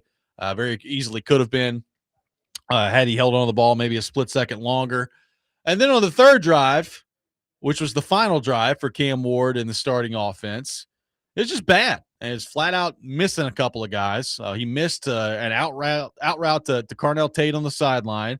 There was a kind of a bullet that he tried to throw to Wan'Dale Robinson. And Wan'Dale Robinson, certainly, you can make the argument he should have caught it. It hit him in the hands. So if you're an NFL receiver, it hits you in the hands, you need to come down with it. But, I mean, it's probably a two things can be Drew situation where you've got Robinson probably 4 yards away from you. If you're Cam Ward, you're just throwing it too hard. And you just put a little bit more touch on that ball. So you missed that one. There was a kind of what looked like a timing error between him and Alec Iomanner that he missed on. And then probably his worst throw of the day was the final throw that he made, which was trying to force one over the middle to Carnell Tate that absolutely should have been intercepted. The defender just dropped it. So bad play to end there. And overall, at the end of the day, you're looking at 5 of 12 for Cam Ward throwing the football, 57 yards. That's 4.8 for a completion there, a quarterback rating of 56.6. And it wasn't good. The last couple of drives, especially, were pretty bad from Cam Ward. So a lot of reaction to that today on the text line. It is the preseason, so you have to keep that in mind. But certainly fair if you're a Titans fan today, I think, to be disappointed in what you saw from Cam Ward on the whole. Yeah, I guess that's probably fair. You know, the first drive, it looked pretty promising, as you mentioned, but there was also a lot of run game in there. And then the screen, you know, you have to make the play, but it's not like it's not like a crazy hard pass, right, from Ward. So he did a good job of commanding the offense that first drive. Everyone looked like, you know, there wasn't any confusion. You worry about that first preseason game, in and out of the huddle, new system, new play calls, get all that. That part, the operation looks smooth. So I think that's a good thing. The offensive line overall looked good. I thought the running lanes were pretty open for every running back on the first team. Yeah, they ran for 167 yards. The right side, Latham and Carmona did pretty good getting some push. I thought the left side, there were even some holes with Skoronski, of course, and Dan Moore. They didn't really give up too much pressure. So I'd say overall, offensive line, first team, that's a plus. The running backs overall, a plus. Gunnar Helm, nice little screenplay here for that. So there was some ups and downs, but after the first drive, there was more downs. Yeah, for sure. No doubt about that. Let's head to our phone line, driven by WilsonCountyHyundai.com. Welcome in Tristan in Brentwood to the program. Tristan, good morning. Thank you for calling in. Hey, the sacks we gave up, which offensive lineman gave it up? Like Armalo from Notre Dame or Dickerson from Florida or Pat Coogan? Like, which offensive lineman? Because I didn't watch the game, but yeah, appreciate the call, Tristan. I mean, so Levis was the only quarterback that got sacked. So Ward actually got sacked on a play, and it was called back for defensive holding, so that one didn't count. Levis got sacked 3 times for 27 yards. I mean, frankly, it was a combination of things when he got sacked. I mean, on one of them, Nick Singleton was trying to pick up a blitzer and just got absolutely mauled over on the play in pass protection. On another one, it felt like everybody was in the backfield, and I think Coogan was a part of that. There was a whole bunch of people that missed out on that one. I don't know if that was a missed assignment up front or what happened on that, but Levis was the only one that got sacked. He got sacked 3 times last night. So none of the starting offensive linemen were in there at that point. Yeah, and over the starting offensive line, I thought did pretty good as far as giving up pressure. There was no jailbreaks. There was nothing crazy like that. So yeah, I mean, offensive line wise, first team, I'd say positive. Bottom line for Ward, too many misses last night that you just can't miss on in the NFL. I mean, it's as simple as that. There's some throws last night that he has to make that he did not make. And, it doesn't automatically doom him to failure. It doesn't mean that he's a bust in year 2. It's game 1 of a preseason. So I do think that's important to keep in mind. However, having said all that, it is some of the same issues that we've talked about with him, which is basically at the root of it is he going to be accurate enough in the NFL to turn into one of those upper echelon quarterbacks? I mean, that right now I think is the question with him. I like his approach. I don't think anybody questions like his toughness. I don't think anybody questions his desire or the work that he puts in. But the defining question right now for Cam Ward's career with the Titans is very simple. Is he going to be accurate enough, consistently enough with the football to give the Titans a chance offensively? We mentioned the intentional grounding play last night from Ward. You got to get that stuff out of your game. Like it's a total drive killer when you do something like that. And it's kind of in opposition to what we've heard them preaching about Cam Ward, which, by the way, I thought he did a couple of times last night. When something wasn't there, he checked it down on that first drive and moved on with the ball. And then you have the intentional grounding play where you're just holding on the ball way too long in the pocket. And then you end up just taking a drive killer of a play. So you got that going on and too many misses last night on throws that you need to make. And it ends up 5 of 12. And again, we've talked about this in the offseason. It's more complicated than just straight up completion percentage, but the completion percentage has to improve from Cam Ward this year. It's not unimportant. So I think if you're a Titans fan that was kind of really hopeful to see a breakthrough performance from Cam Ward last night, you did not get that. And that I think is disappointing, especially given the fact that it wasn't exactly like you were going up against the starters from San Francisco's defense either. Yeah, barely any of the San Francisco starters played in general, I think. So, after the first drive, it would have been nice to see him come back with another good second drive. And unfortunately, that did not happen. And then almost thought after the 4th down stop that they would kind of put Cam Ward back in for the 4th drive to see a quick kind of change your field position right there. You got a good spot, sudden change. What does that do right there in the field position? Maybe you put Cam Ward back out there for a quick for a quick drive, see how that goes. But they went with Trubisky, so Ward was done after 3. And like you said, the accuracy is something that we've talked about. You and Joe have talked about hitting the consistent layups, moving the ball, moving the chains. They talked a lot about being ahead on first and second down. I thought for the most part they did on the first drive, and then the second and third drive, they kind of got in the third and long situations, and that's where they ran into some trouble, including the intentional grounding play and just his tendencies to extend the play. And when he does, it's the backwards rolling out and trying to extend it, and it just didn't go. It just did not go well. Well, the bottom line is, I think, it felt like based on the scrimmage that they had last weekend, the blue and white scrimmage where Ward played really well, the practice on Sunday where Ward and Tate were playing really well against the Titans defense. I mean, number one, I think you're starting to look at the Titans secondary and you're saying, what exactly does that mean? Like, how good are these guys? Because I don't think that went particularly well for their starting secondary last night.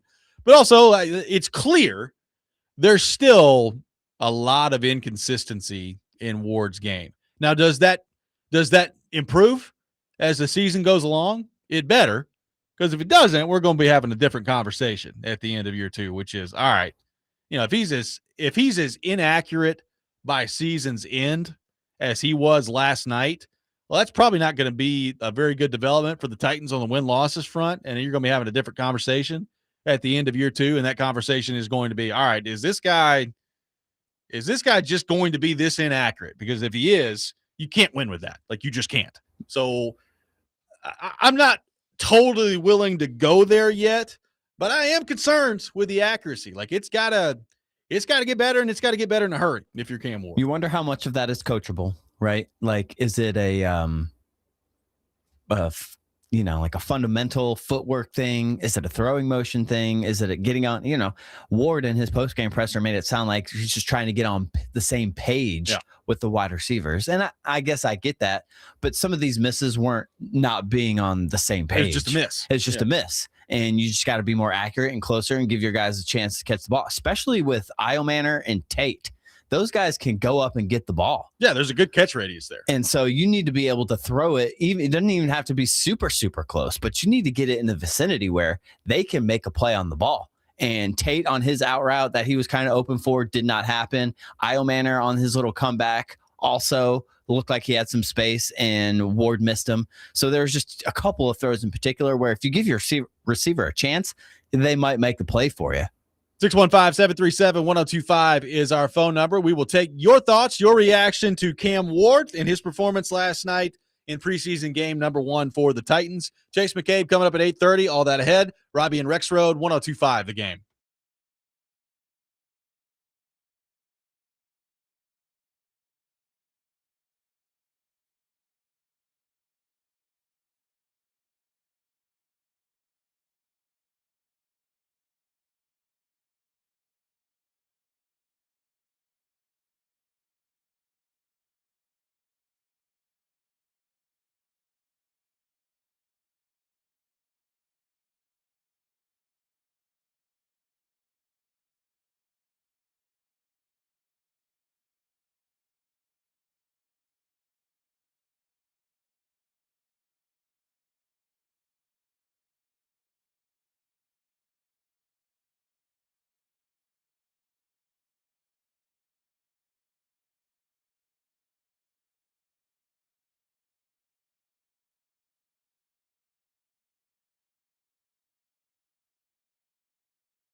How'd you feel about Cam's decision making after the initial drive? Yeah, you know what?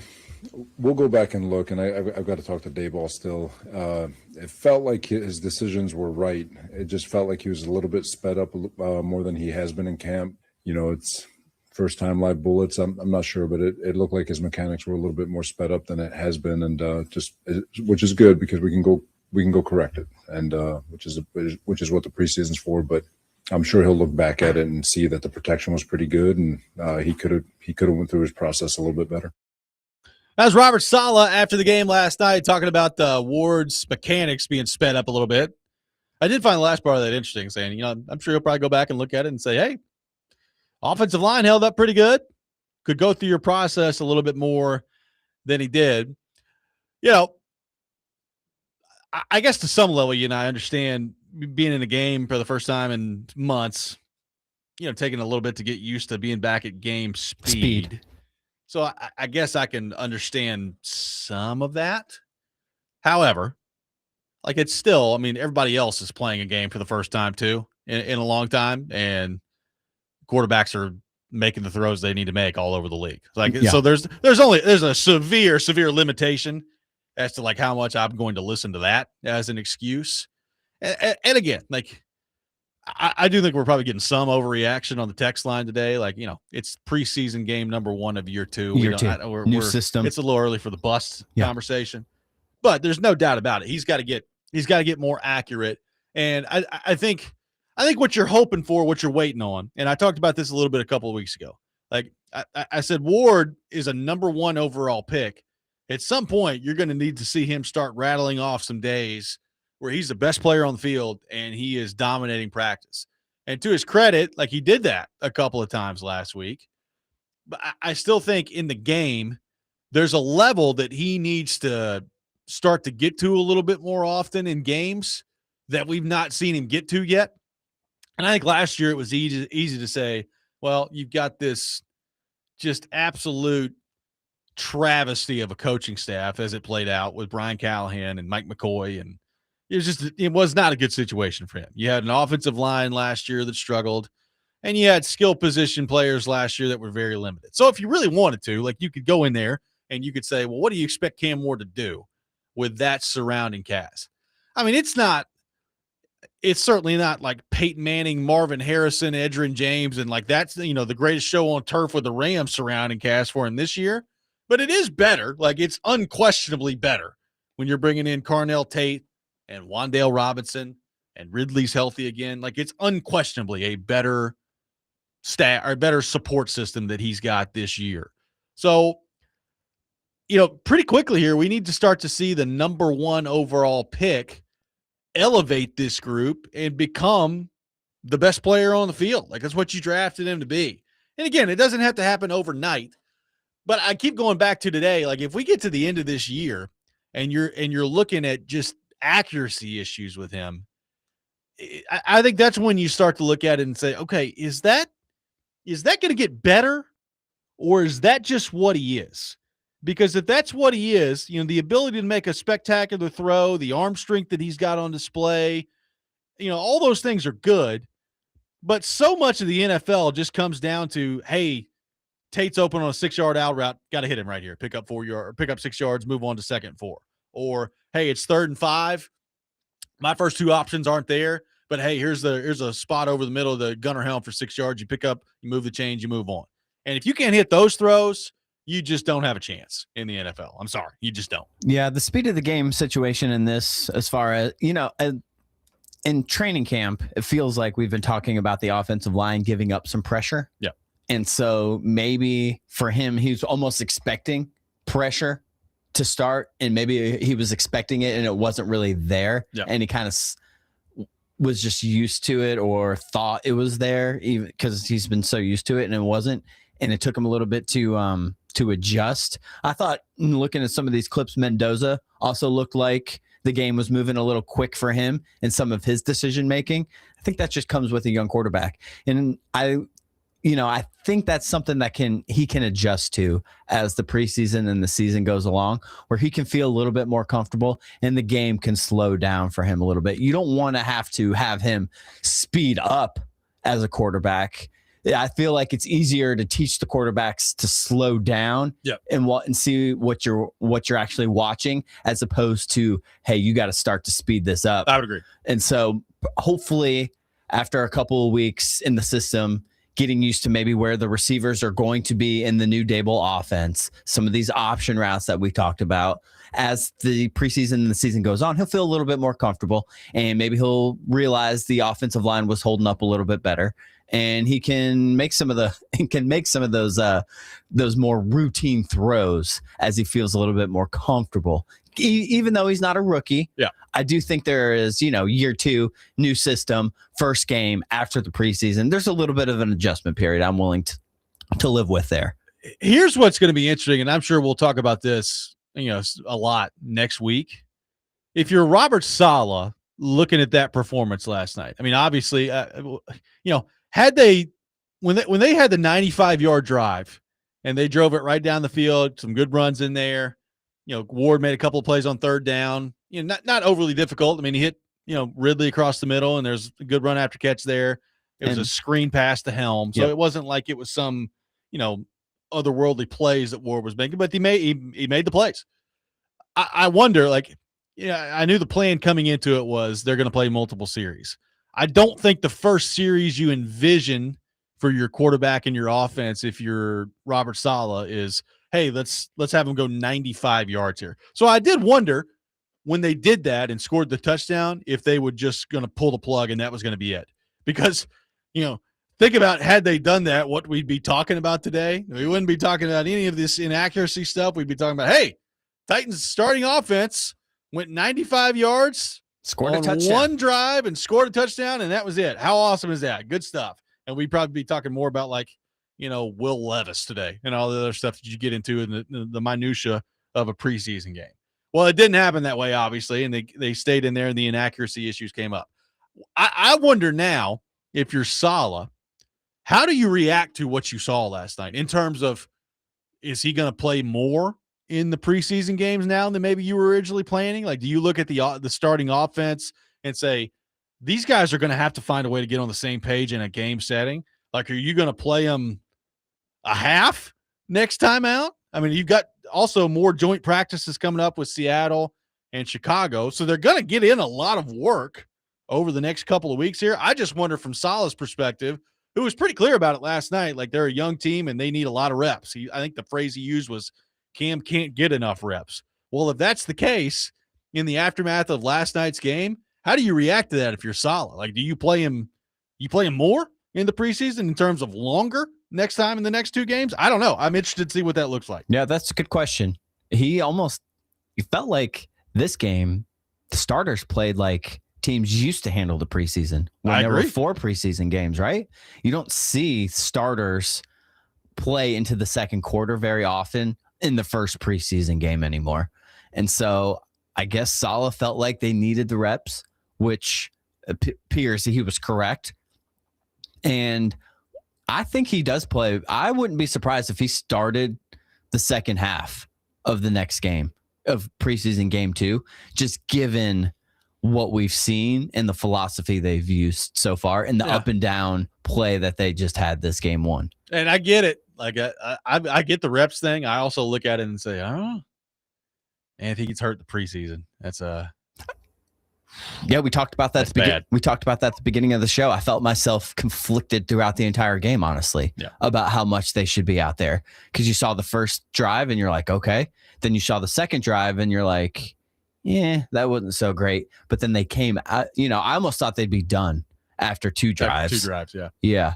And for them to come back out in the third drive and still look a little shaky was not great. So I have a feeling he's going to play a little bit more. I wouldn't be surprised if he started the whole dress rehearsal, going into halftime, coming back out situation that we used to see in the preseason. Well, Saleh clearly finds value in it. Clearly. Yeah. And then maybe the third preseason game, we kind of go back with big break in between as you get ready for the season. But yeah, I found myself okay, these guys talk about building up, quote, the callus in preseason to get yourself ready for a long physical season. And throughout the game, I'm like, all right, That's true and all. But look at these offensive linemen. We're taking, we got 17 games already, and here they are running all these preseason snaps, taking all these extra hits. How much is that building callus to get you ready for the season versus how much is it just wearing your body out for needless hits? It's a good question. That's kind of been one of my preseason balance, like internal conflicts of just philosophy on football. Yep. Chase McCabe will join us coming up next. We'll get his thoughts on what he saw from the Titans last night. Robby and Rexrode, 102.5 The Game.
What do you like about how tonight you went? What are some things you got to get better at?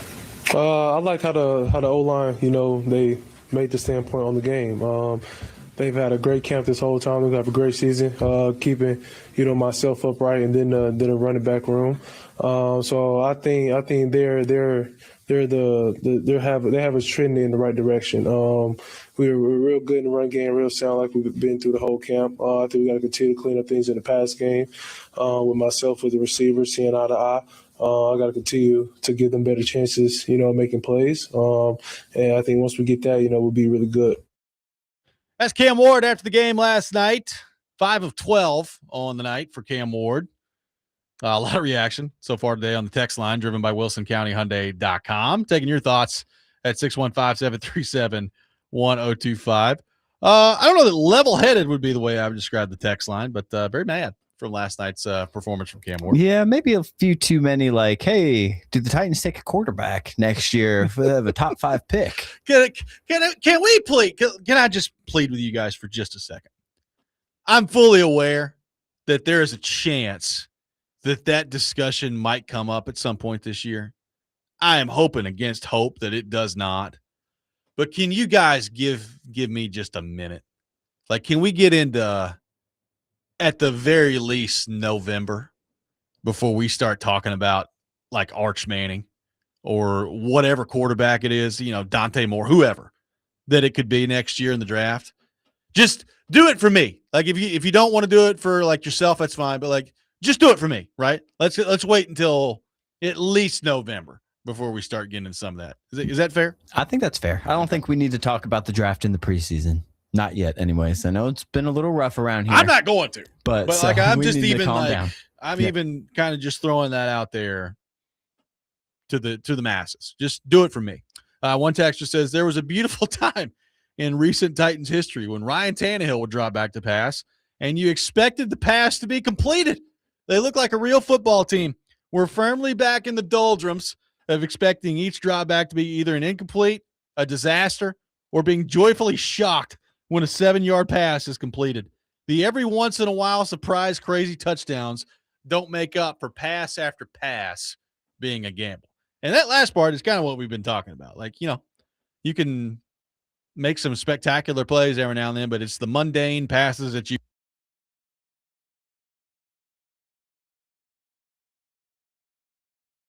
didn't suck. David says that the first drive was more of a Tony Pollard drive. I think that's why they played Cam more. Pollard ran well on that drive. Spears broke off a nice run on that one too. That part was good to see. I mean, it was Spears in between the tackles. Yep.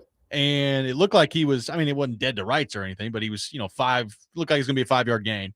And then he broke out and kicked it back outside. Nice play from Spears on that front there. But yeah, like, the bottom line is it's clear that the plan was for Saleh to have them play in multiple series. And again, to your point, Ian, that's the first preseason game. Typically, particularly like in the third one now, like the third one has become, because there's so much time off from the third preseason game to when you actually play in the first game of the regular season. I think you're seeing more and more people get some action in that third preseason game. So with as much action as the starters got last night, I am wondering, like, if by the time that third one comes around against Chicago, is Ward playing into the third quarter?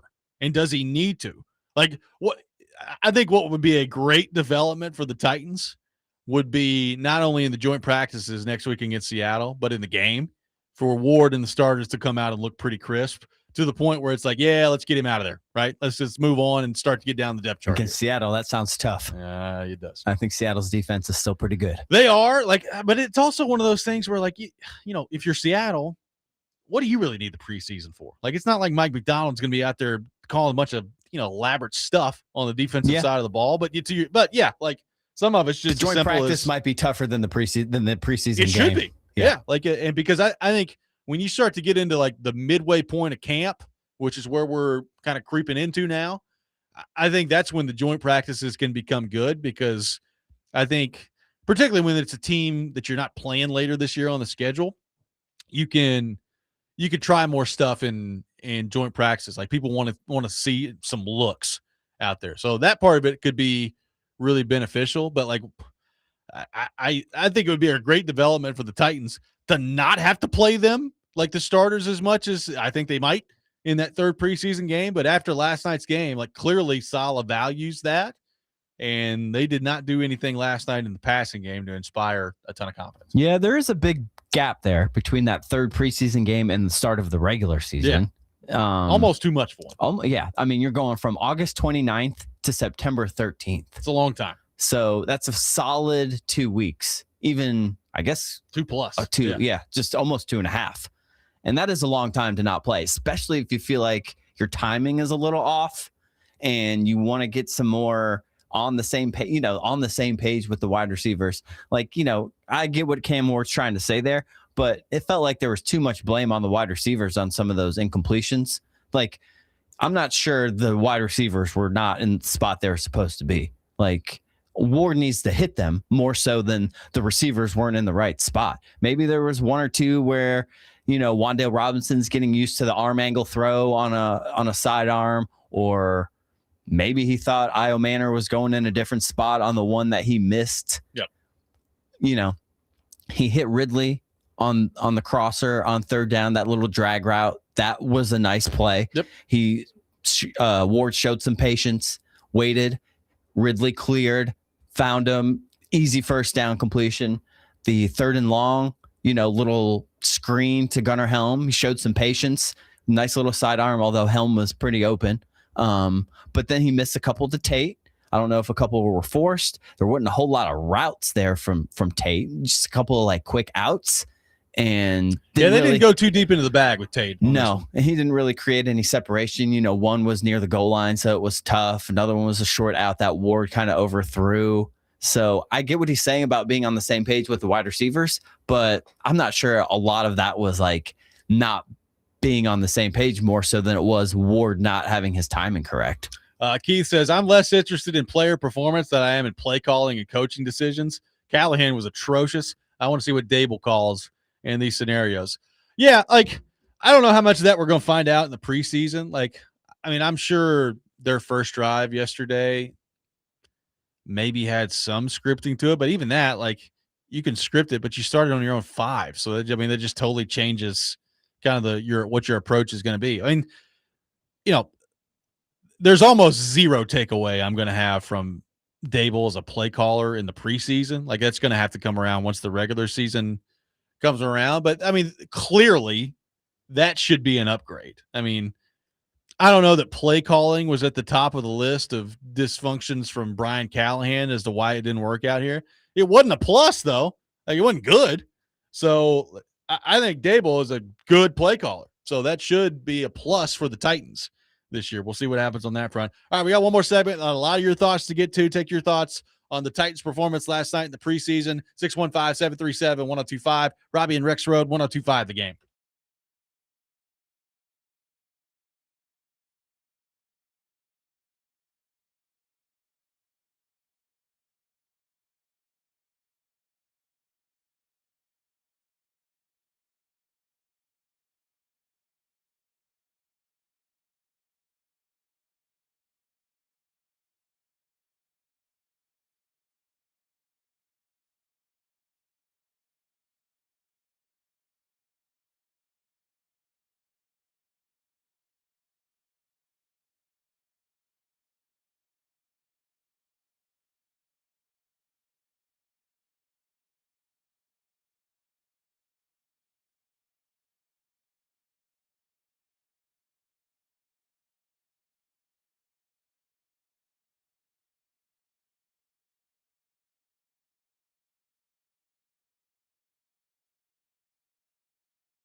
Final segment of the day, Robby and Rexrode, 1025 The Game. Taking your thoughts, 615-737-1025. Appreciate the participation today. A lot of you have weighed in on the text line, on the phone line, on the YouTube chat. Keep them coming. We'll have a reaction all day long here on 1025 The Game. Biggest positive last night, I thought the uniforms looked great. I really did. I was curious to see what they'd look like in live action out there. I thought they look awesome, man. I thought the uniforms were a big plus. So I know some people, most people I've seen really like them. There are some people that think, I guess it's spitting in the face of Titans fans to have changed the uniform, and that's fine. You can think whatever you want to think. I thought the uniforms look good. I'm interested to see what the home ones look like in live action. But I thought I'm normally kind of a big fan, Ian, of like the white on white look out there. But I even thought like the blue pants was a nice touch to it. I think the white helmet helps the white on white look, right? It makes it look I would agree. pretty clean. Yeah. So you got the white helmet with the white tops. Yeah. You know, it looks nice. It looks crisp. You throw in the blue little color in there. It looked good. I agree. Yeah. I mean, it's hard to complain about the uniforms. They look nice. Still trying to figure out the logo. You know, the T. Yeah. I'm a little bit, up and down on the power T, the new T. Or is that power T? I guess that's the Vols, right? But if they want to do power T, more power to them. Yeah, I don't know. Looks a little car logo-ish kind of thing. Yep. So, but overall, the color scheme looked nice. Color scheme looks nice. Let's head back to the phone line, driven by WilsonCountyHyundai.com. Welcome in Neil to the program. Neil, good morning. Thank you for calling in. Hey, good morning, man. How you guys doing? Good, buddy. Hey, do you know what Cam Ward was last night? What's that? Hot garbage. Listen. Nicely done. Look, hey, I don't think he's going to be good. I didn't want to draft him. I think that the Titans are not looking on the bright side of things as far as not taking that deal with the Giants and trying to go after a better quarterback. But, I mean, I don't want him to fail. I want him to do well, but I don't think that you can coach accuracy anymore. Like, he's not accurate. Like, your job as a quarterback is to get the ball to the wide receiver accurately. He can't do it. His mechanics are hot garbage. And if I'm Borgonzi, I'm biting at the nail right now because Amy will fire you quicker than anything. So I don't even know if he's going to get a chance to even fix this. And then signing Cordell Flott. What is he doing? Is he just picking out whatever coaches want to say and just signing whoever they want? Because he wasn't good either. He got burnt like a piece of toast left in the toaster for an hour. Yeah. So I don't know, man. Like, something's got to change. Like, I don't know. But, man, I appreciate you guys. Thank you, Neil. Y'all have an amazing weekend, and I appreciate the time that you give me every time I call, man. You guys are amazing. And I hope Joe's doing well on his day off. Yeah, thank you, Neil. Appreciate you. Yeah, like, first off, nice tying in the Hot Pocket song with Hot Garbage. I'm always that's Neil's thing. He called in the very first time. I can't remember exactly why that came up or if he was doing song lyrics or something, but I remember him saying Hot Garbage. I thoroughly enjoy it. So that's very good stuff there. Look, the accuracy thing is in terms of a coaching thing, I think is a really interesting conversation because the fallback on that is always Josh Allen, right? Like everybody goes to Josh Allen and then immediately everybody goes to Dable as if this is like, well, he did it with Josh Allen, so that means he will definitely do it with everybody else. And look, it's great that he helped Josh Allen the way that he did. And I do place value in that. And I'm glad that Brian Dable's the offensive coordinator for the Tennessee Titans. I think it's a good hire. But just because it happened with Allen doesn't mean it's going to happen every time. Like, it's still a very hard thing to do once you get to the NFL level, which is dramatically improve your accuracy. So, look, he wasn't accurate last year. He has not been accurate through one preseason game so far.